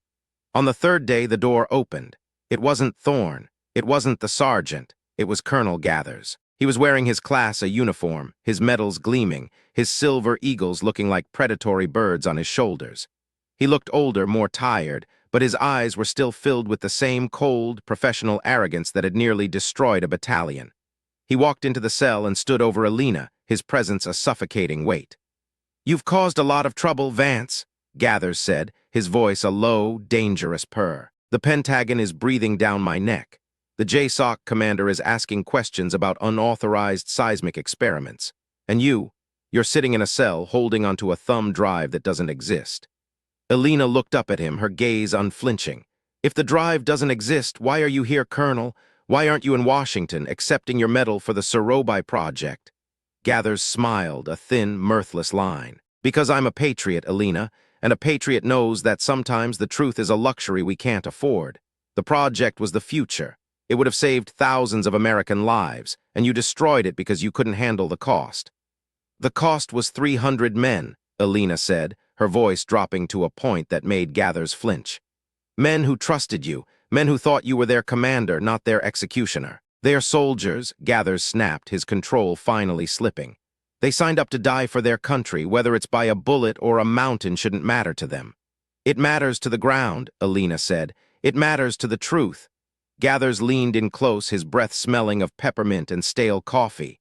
"There is no truth, Vance. There is only the report. And the report says that you are a mentally unstable technician who sabotaged a vital mission. The report says that I tried to stop you.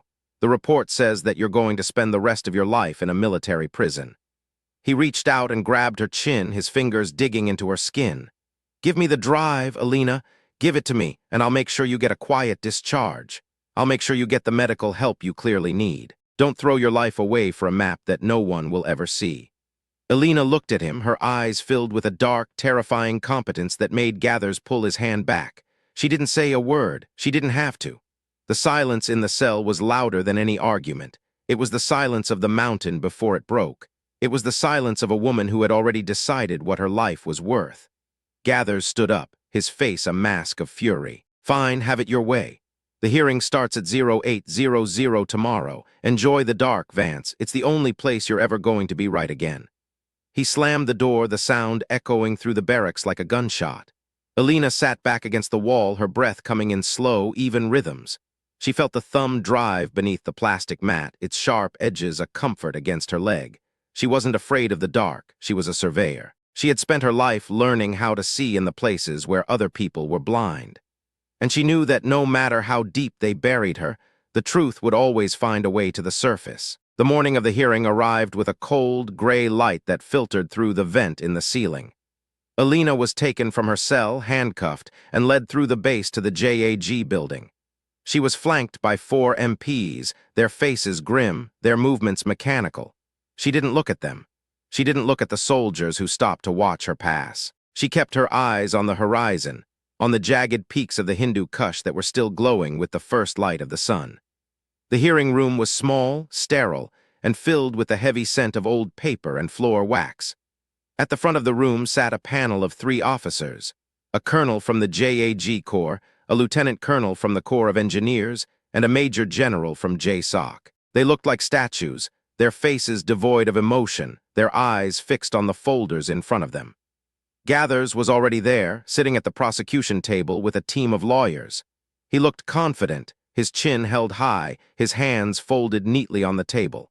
He didn't look at Elena as she was led to the defense table, where a young, harried-looking captain was waiting for her. "I'm Captain Holloway," the lawyer whispered as Elena sat down.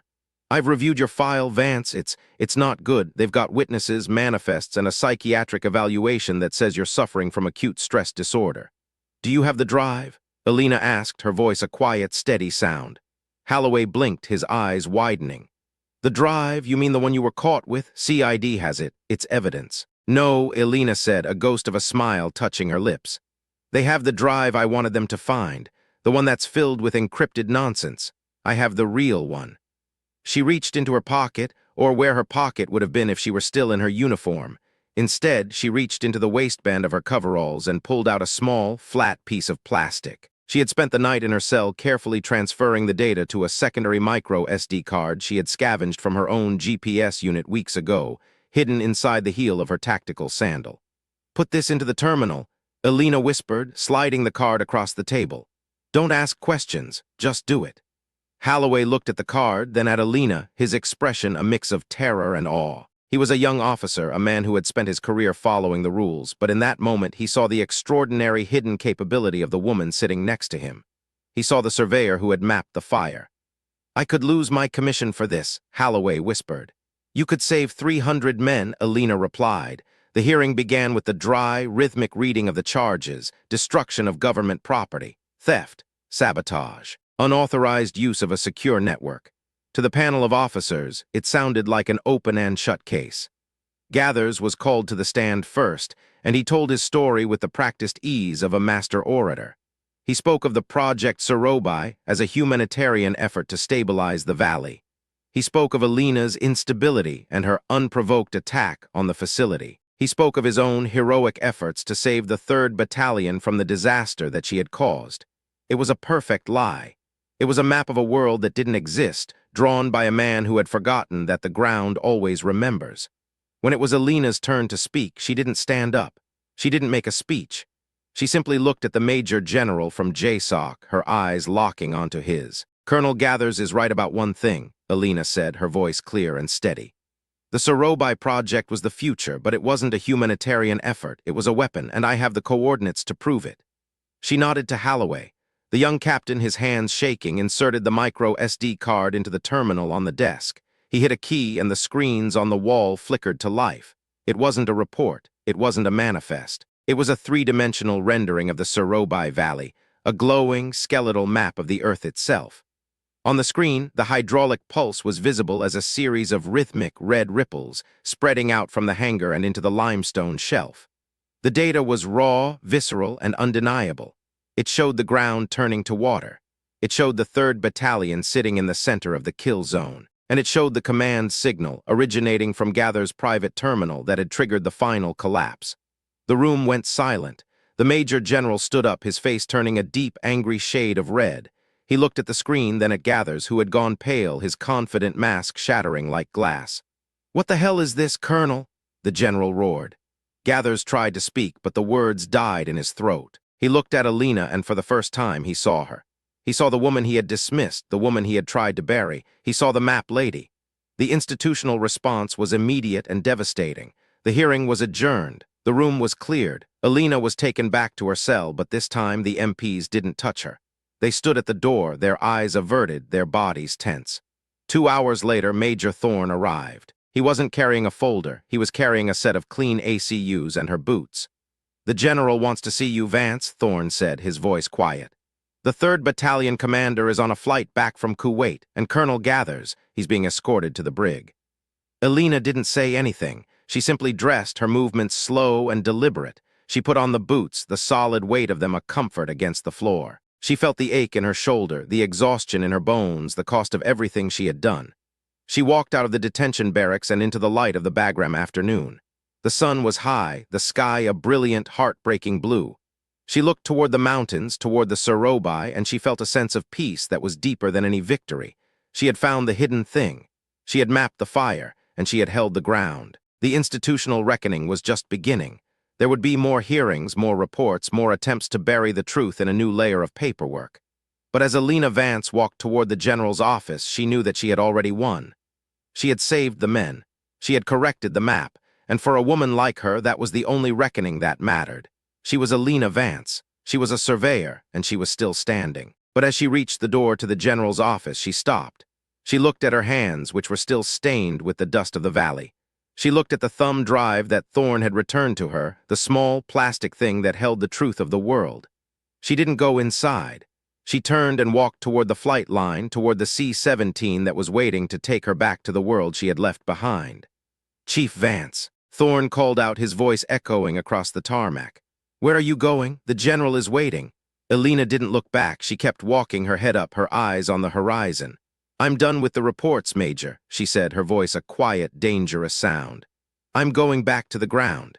She stepped onto the plane, the roar of the engines swallowing her whole. She didn't look back at the base. She didn't look back at the institution. She looked at the map in her mind, the one that showed the way home. She was the fire, and the fire was finally free.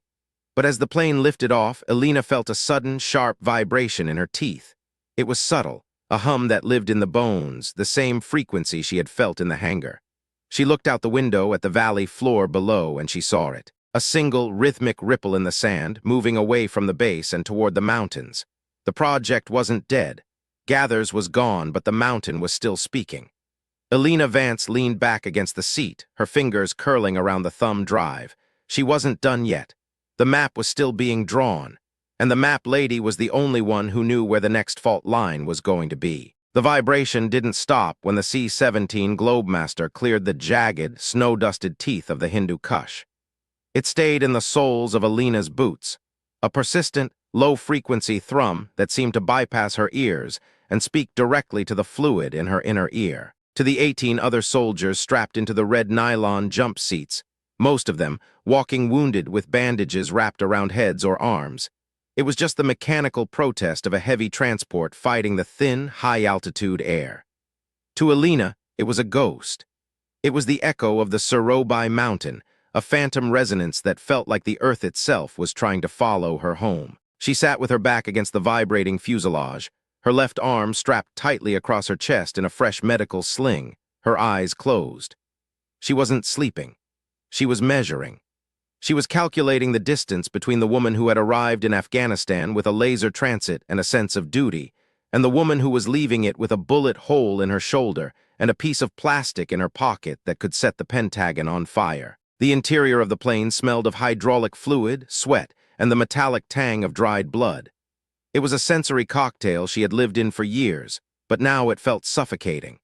Every time the plane hit a pocket of turbulence, the man sitting next to her, a young specialist from the 10th Mountain Division with a jagged scar running from his temple to his jaw, would flinch, his hand twitching toward a rifle that wasn't there anymore. Elena watched him through the periphery of her vision. He was a survivor of the shelf. He didn't know her name, and he would never know that she was the reason the ground hadn't finished swallowing his platoon, but he looked at her once, his eyes red-rimmed and hollow, and nodded. It was a silent, reflexive recognition of a shared weight. In the military, you didn't need to speak to know who had been to the edge and looked over. The flight to Ramstein was a blur of gray light and the rhythmic clatter of the crew chief's moving pallets. Elena spent the hours tracing the topography of her own wreckage. Her career as a warrant officer was, for all intents and purposes, over. The CID hold had been lifted for medical transport, a procedural sleight of hand that meant the institution was moving the problem from a combat zone to a controlled environment. Gathers was in a cell in Bagram, but Gathers was a symptom, not the disease. The disease was the ambition that had allowed a $4 billion geological solution to be tested on live American troops.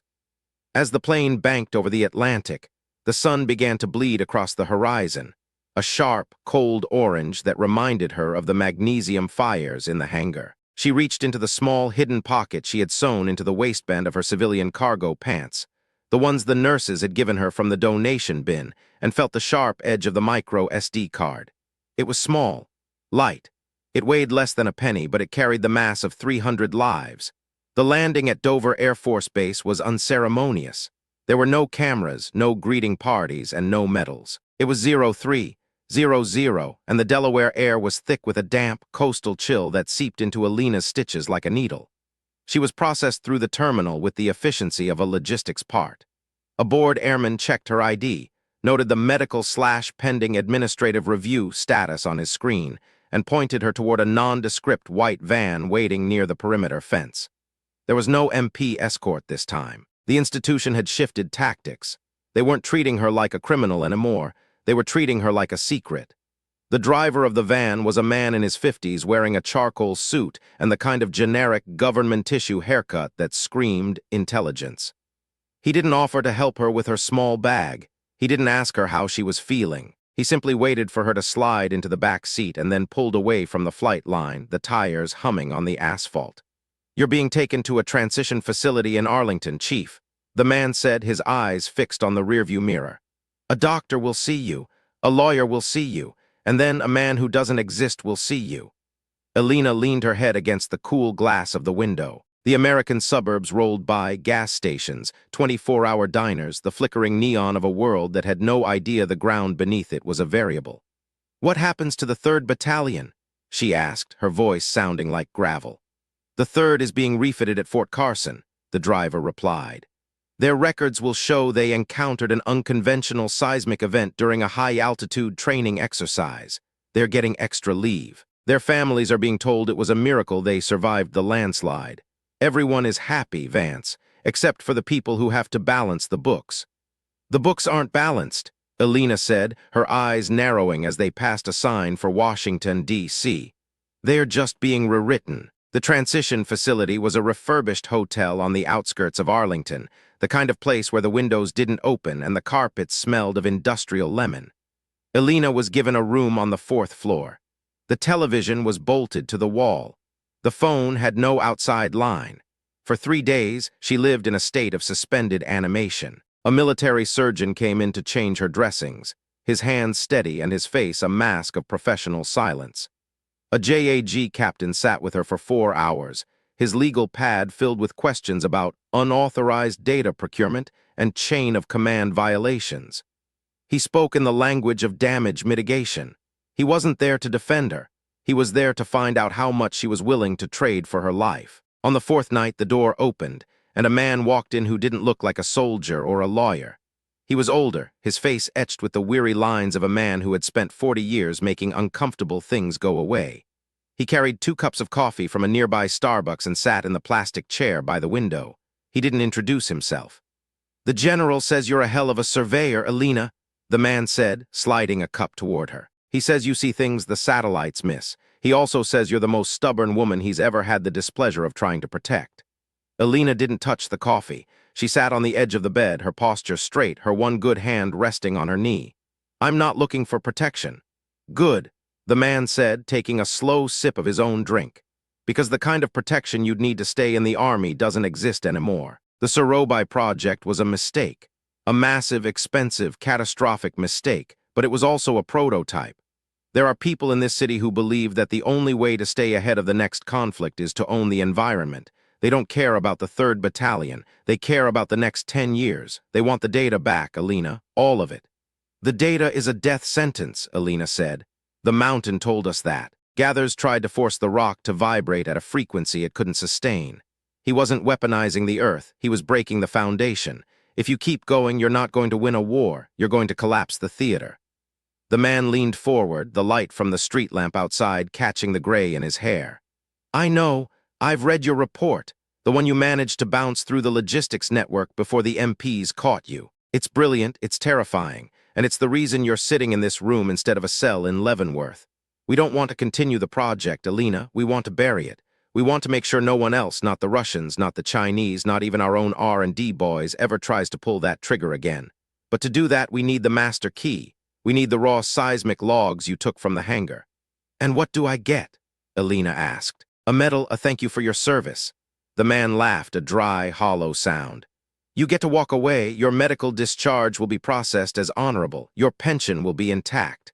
The 3rd Battalion's records will remain clean. No administrative reviews, no lost promotions. They get to go home to their wives and kids with their dignity.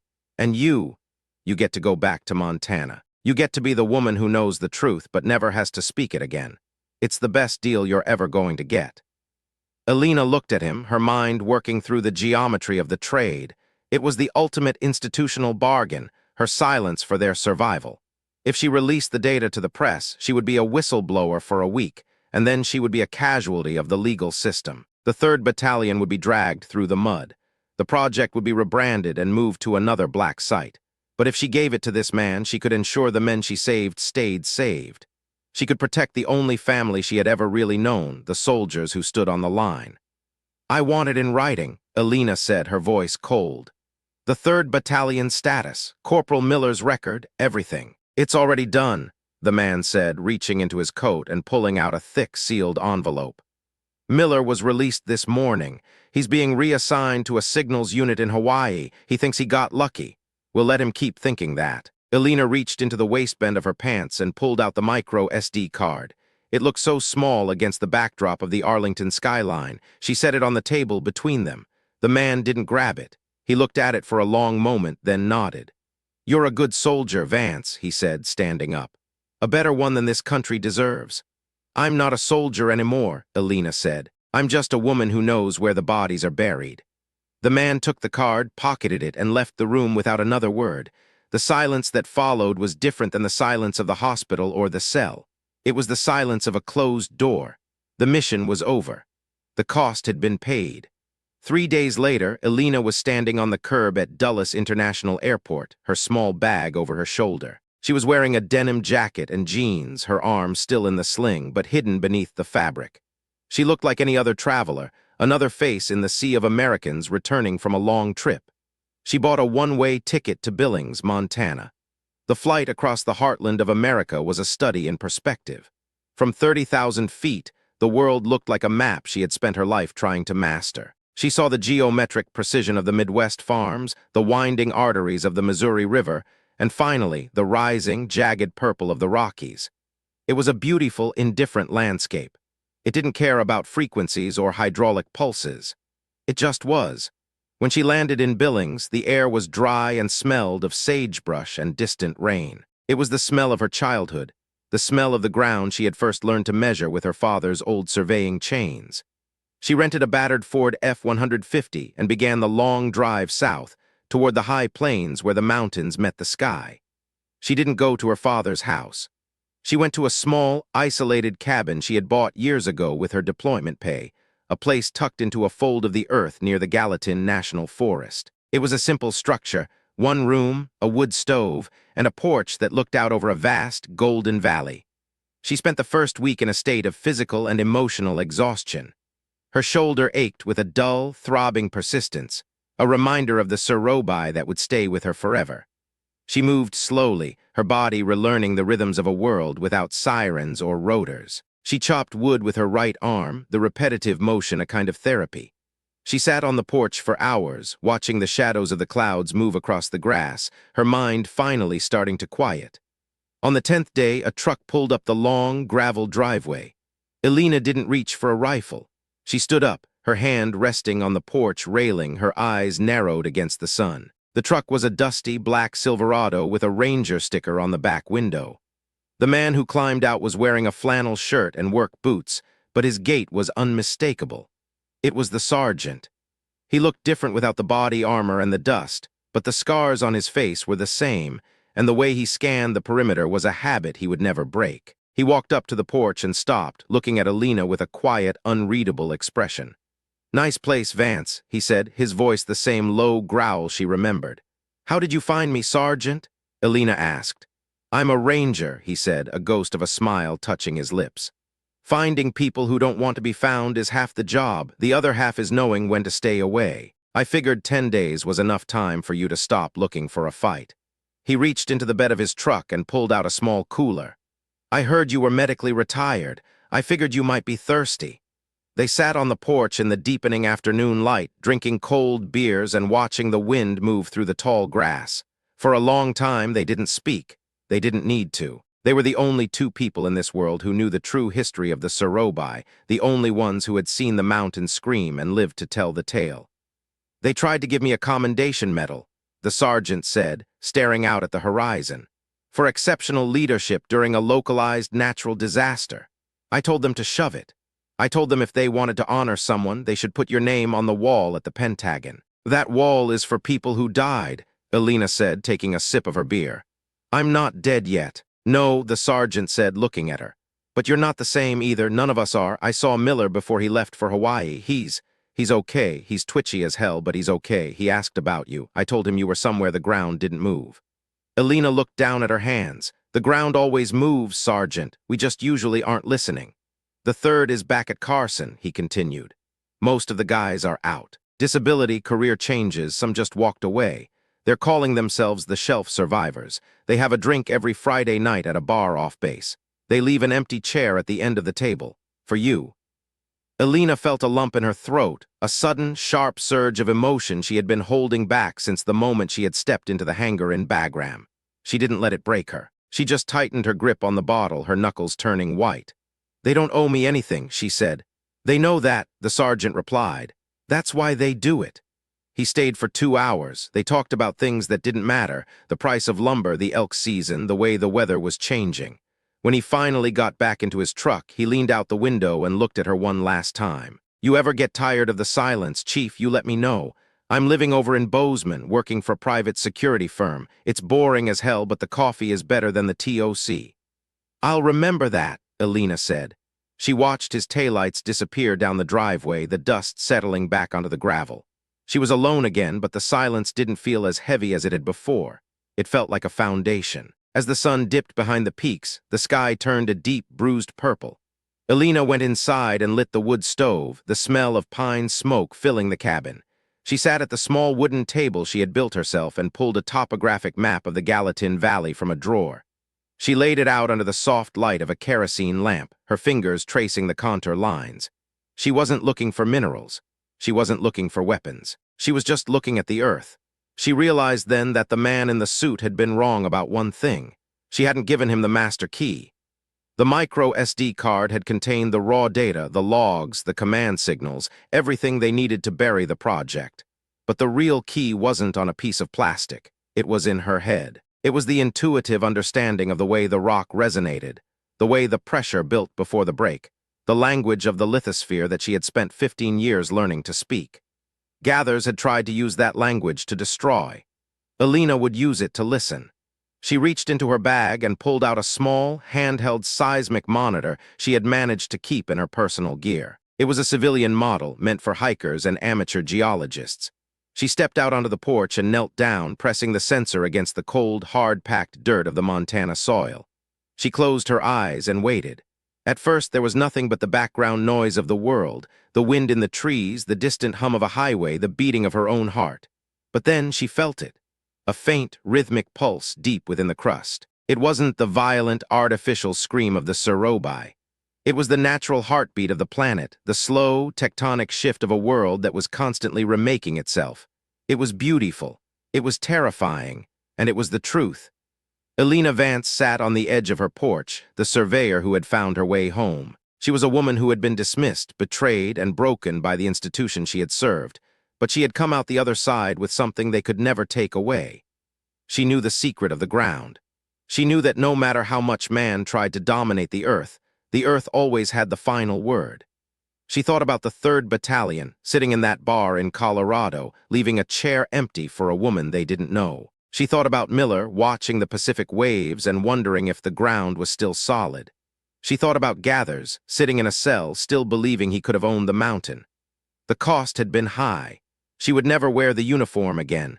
She would never walk without a twinge of pain in her shoulder.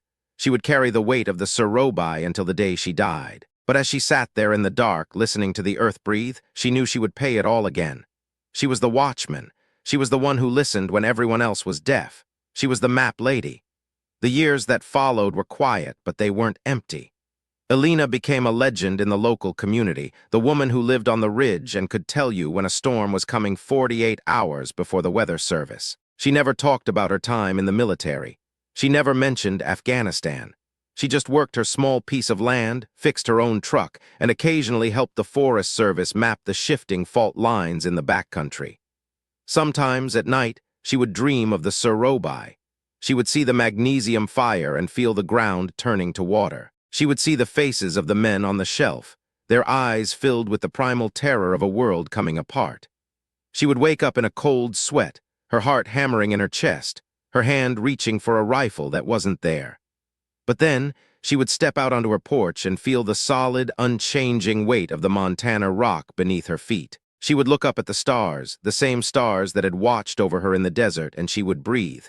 She would remember that the mountain hadn't won. She had. In the autumn of her 3rd year back, she received a package in the mail. It had no return address, and the postmark was from a small town in Hawaii. Inside was a single, framed photograph. It was a picture of a little girl, maybe 5 years old, sitting on a swing set and laughing. On the back, in a familiar, messy hand, were 4 words, *, she has a father. *, Elena held the photo for a long time, the paper warm in her hand. She didn't cry, but she felt a tightness in her chest that was the closest she had come to it in years. It was the final data point, the last calculation, the proof that the mission had been a success. She put the photo on her mantle, next to her father's old transit and a piece of white limestone she had brought back from the Surobi. It was a small collection, a record of a life defined by precision and pressure. As the first snow of the season began to fall, Elena Vance stood on her porch and watched the world turn white. The flakes were large and wet, sticking to the golden grass and the dark bark of the pines. It was a quiet, peaceful transformation, a layer of silence being laid over the earth. She felt the familiar, low-frequency hum in her feet. It wasn't a threat. It was a greeting. She was Elena Vance. She was a surveyor. She was a daughter of Montana and a survivor of the Surobi. She was a woman who had seen the hidden thing and chose to protect it. She turned and went inside, closing the door against the cold. The fire in the stove was burning bright, the wood popping and hissing as it gave up its heat. She sat in her chair and picked up a book, the light of the lamp casting long, steady shadows across the room. Outside, the mountains waited. The fault lines shifted. The earth breathed. And in a small cabin on a ridge in Montana, the only person who knew how to listen was finally at peace. She had done what she was trained to do. She had mapped the fire, she had found the way through, and she had held the ground until the very end. The report was wrong, but the truth was written in the rock. She lived in a country that would never know her name, in an institution that had tried to bury her, on a planet that didn't care about her existence. But as she closed her eyes and let the warmth of the fire pull her towards sleep, she knew that she was exactly where she was supposed to be. She was the foundation.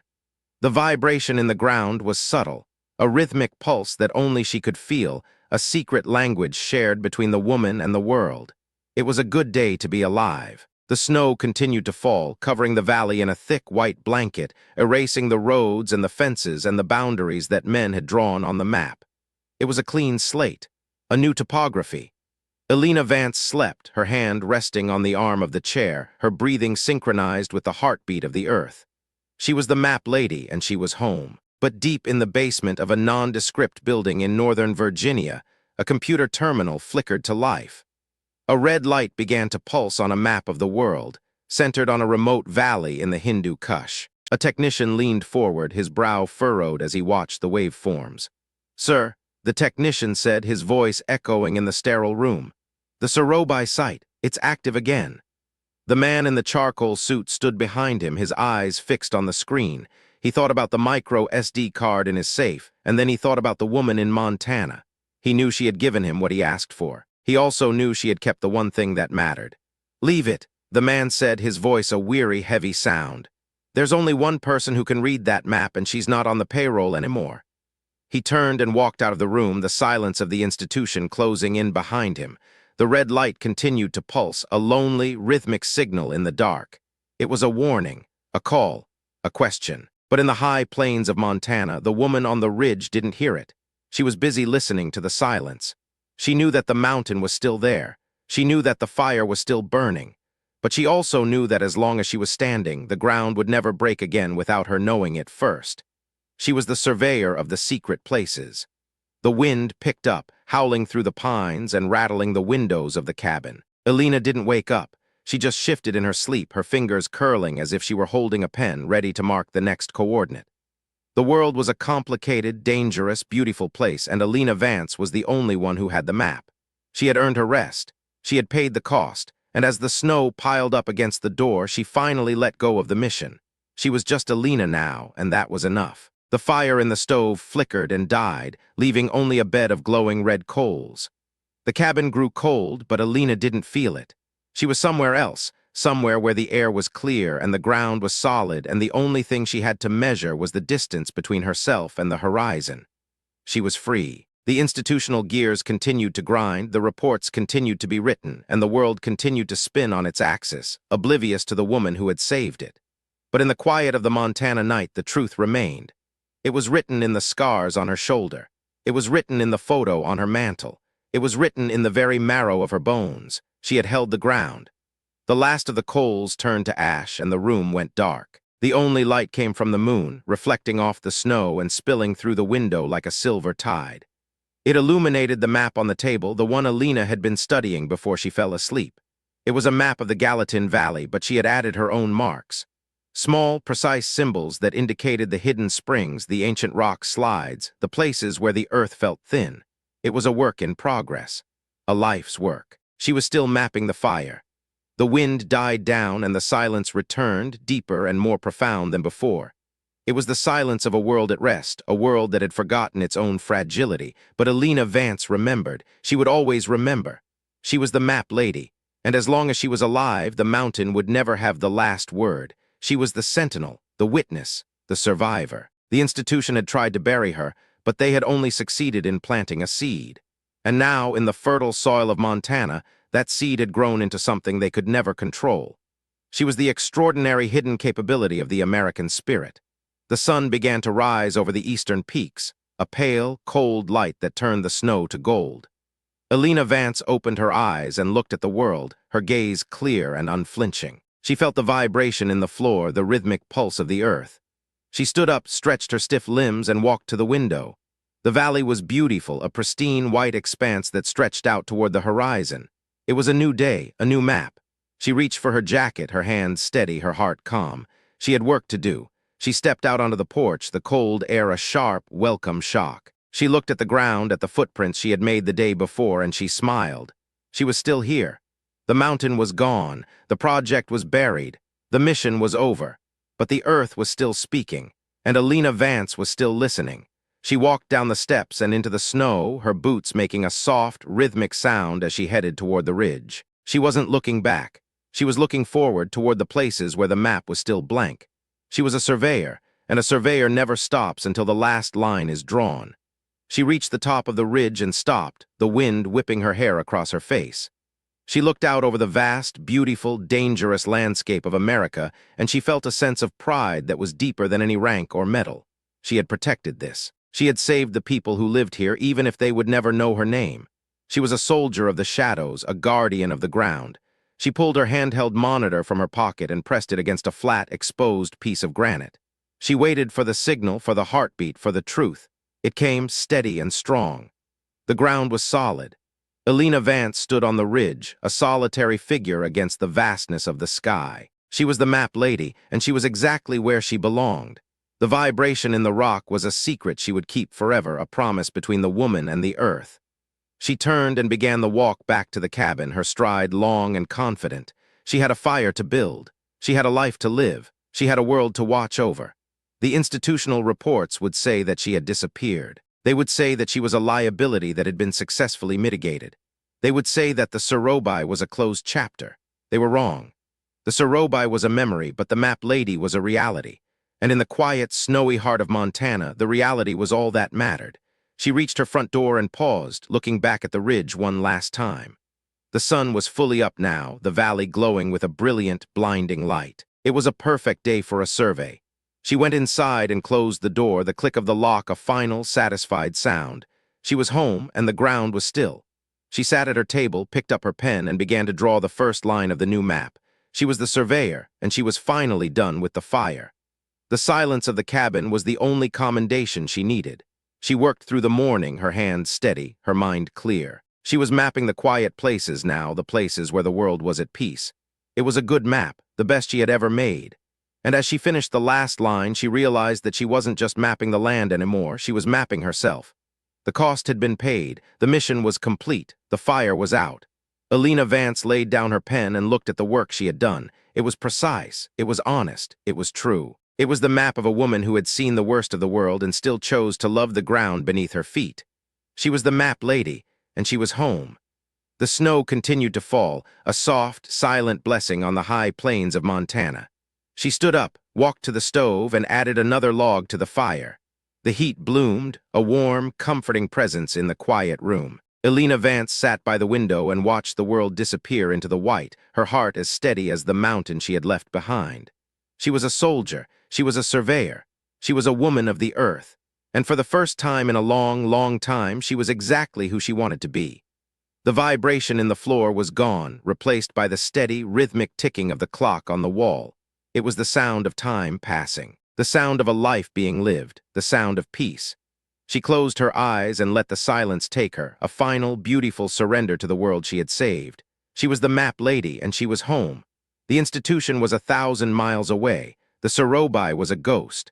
The fire was a memory, but the ground was real, and the ground was solid. She breathed in the smell of pine and cold air, a deep, satisfied breath that filled her lungs and quieted her soul.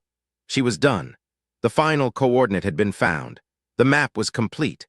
And as the sun reached its zenith, casting no shadows on the white landscape below, Elena Vance finally let the world go. She was free. The silence of the Montana high country was the only thing she heard, a vast, beautiful emptiness that was filled with the promise of tomorrow. She was a woman who knew the truth, and the truth had set her free. She was the map lady, and she was home. The snow drifted against the cabin walls, burying the past in a thick white shroud. Elena Vance slept, the surveyor who had found her own way back to the center of the world. She was the foundation, and the foundation was strong. She woke up as the light began to fade, the shadows lengthening across the room. She felt the familiar, dull ache in her shoulder, but it was just a physical thing now, a part of her body like the color of her eyes or the shape of her hands. She stood up and walked to the mantel, looking at the photo of the little girl on the swing. "You're welcome," she whispered, her voice a soft, steady sound in the quiet room. She turned and went into the kitchen to make herself some dinner. She moved with a quiet, efficient grace, the movements of a woman who knew exactly who she was and what she was capable of. She didn't need the uniform. She didn't need the rank. She didn't need the validation of the men who had tried to break her. She had the ground. And as she sat down to eat, the stars began to come out one by one, lighting up the dark Montana sky like 1,000 silent beacons. She looked out the window and smiled. It was a beautiful night, a perfect night for a surveyor. She finished her meal, cleaned her dishes, and prepared for bed. She moved through the house with a sense of purpose, a sense of belonging. She was the map lady, and she was home. The last thing she did before she turned out the lamp was to check the seismic monitor one last time. It was flat. The world was quiet. She lay down in her bed, the quilts heavy and warm against her skin. She closed her eyes and felt the rhythmic beating of her own heart, a steady, unwavering pulse that was the only frequency that mattered. She was alive. She was home, and she was free. The snow fell through the night, a soft, silent witness to the woman on the ridge. Elena Vance slept, her mind finally clear of the fire and the mountain and the cost of the truth. She was the surveyor, and she had found her way home. The institutional reports were filed away in dark rooms, the names were forgotten, and the secrets were buried in layers of bureaucracy. But in the quiet, snowy heart of Montana, the truth remained. It was written in the snow. It was written in the stars. It was written in the woman. She was the map lady, and the ground was solid. The morning came with a brilliant, blinding light, the sun reflecting off the snow like 1,000 diamonds. Elena Vance stepped out onto her porch and breathed in the cold, clear air. She looked at the ridge, then at the valley, then at the sky. It was a new day. She was ready. She walked down the steps and into the white, her boots making a soft, rhythmic sound as she headed toward the horizon. She didn't look back. She didn't need to. Everything she had ever lost was behind her, and everything she had ever earned was right here beneath her feet. She was Elena Vance, and she was home. The wind blew across the high plains, carrying the scent of sage and pine and the distant, cold promise of winter. She kept walking, her head up, her eyes on the line where the earth met the sky. She was the map lady, and she was still standing. The vibration in the ground was gone, replaced by the steady, rhythmic heartbeat of a woman who had found her peace. She was the foundation, and the foundation was strong. The silence of the Montana morning was the only thing she needed to hear. She was home, she was free, and the map was finally complete. Elena Vance reached the top of the ridge and stood looking out over the world, a solitary figure in a vast, white landscape. She felt the sun on her face and the cold wind in her hair. She was alive, and she was exactly where she was supposed to be. She took one last look at the valley below, at the cabin tucked into the fold of the earth, at the life she had built from the ruins of the mission. She smiled. It was a good map, the best she had ever made. And then she turned and walked into the future, a surveyor who had finally finished her work. She was the map lady, and the ground was solid. The institutional gears ground on, the world continued to change, and the fire continued to burn in distant places. But here, on the ridge in Montana, there was only the snow and the silence and the woman. She had done her part. She had held the ground, and that was enough. The last thing she saw before she went back into the cabin was a single golden eagle circling high above the valley. It was free, and so was she. Elena Vance closed her door and let the world go, a surveyor who had found her own way back to the center of the map. She was home, and she was at peace. The fire in the stove was low, the coals glowing a deep, steady red. She sat in her chair and watched the light fade, her mind finally quiet. She was the map lady, and she had held the ground. The snow fell through the night, covering the tracks she had made, erasing the path she had taken. It didn't matter. She knew where she was the foundation, and the foundation was strong. Elena Vance slept, her heart beating in time with the world. She was home, she was free, and the map was complete. The institutional reports were wrong. The truth was here in the quiet, snowy heart of Montana. She was the map lady, and the ground was solid. She didn't need to listen to the mountain anymore. She was listening to herself, and the message was clear. She had won. She had saved the men. She had saved the truth. She had saved herself. She was Elena Vance, and she was home. The final coordinate was found. The survey was done. The map was closed. And as the last of the light disappeared behind the peaks, the woman on the ridge finally let the world go. She was free. She was the foundation, and the foundation was strong. The silence was the only commendation she needed. She was the map lady, and she was home. The snow was deep, but her boots were heavy. She was a soldier of the earth, and the ground was solid. She closed her eyes and let the warmth of the cabin pull her toward the only thing she had left to do. She slept, and in her dreams, the mountain was finally still. She was home. Elena sat by the small window of her cabin as the blue hour settled over the Gallatin Range, watching the light die out against the peaks until the world was nothing but shades of graphite and slate. Her shoulder didn't ache as much when it was cold, the low temperature acting as a natural compress against the jagged scar tissue that still felt like a foreign object beneath her skin. She had spent the afternoon clearing the heavy drifts from the porch, a slow and methodical labor that required her to find new ways to leverage her weight now that her left side didn't quite track with the right. There was no one there to tell her to take it easy, no medics to check her vitals, and no officers to monitor her progress. There was only the wind and the specific, hollow sound of the shovel hitting the wood. She went to the small desk in the corner and opened her logbook, but she didn't record seismic data or tectonic shifts tonight. She pulled out a small, worn photograph she had kept tucked in the back, not of a person, but of a specific ridgeline in the Sorobai, taken before the hangar had become a crater. She looked at the geometry of the rock, the way the limestone had folded over the eons, and then she struck a match. She watched the flame catch the edge of the paper, the chemical image curling and blackening as the heat consumed the memory of the place. She dropped the burning scrap into the ash tray and watched it turn into a gray ghost of itself. She didn't need the picture anymore. The map was burned into the back of her retinas, a permanent layer of her vision that she could never toggle off. The silence of the house was a physical thing, a heavy blanket that she had learned to wear with a certain grim comfort. In the military, silence was a warning, a sign of a perimeter breach or a radio failure. But here, it was the sound of her own autonomy.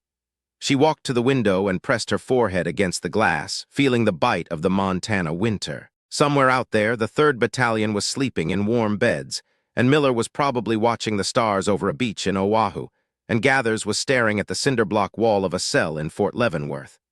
The institution had moved on, its great, heavy gears already grinding toward a new mission, a new secret, a new disaster.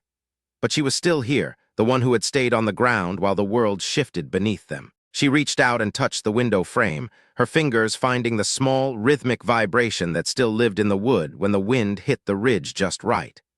She knew it wasn't the project. She knew it wasn't the weapon.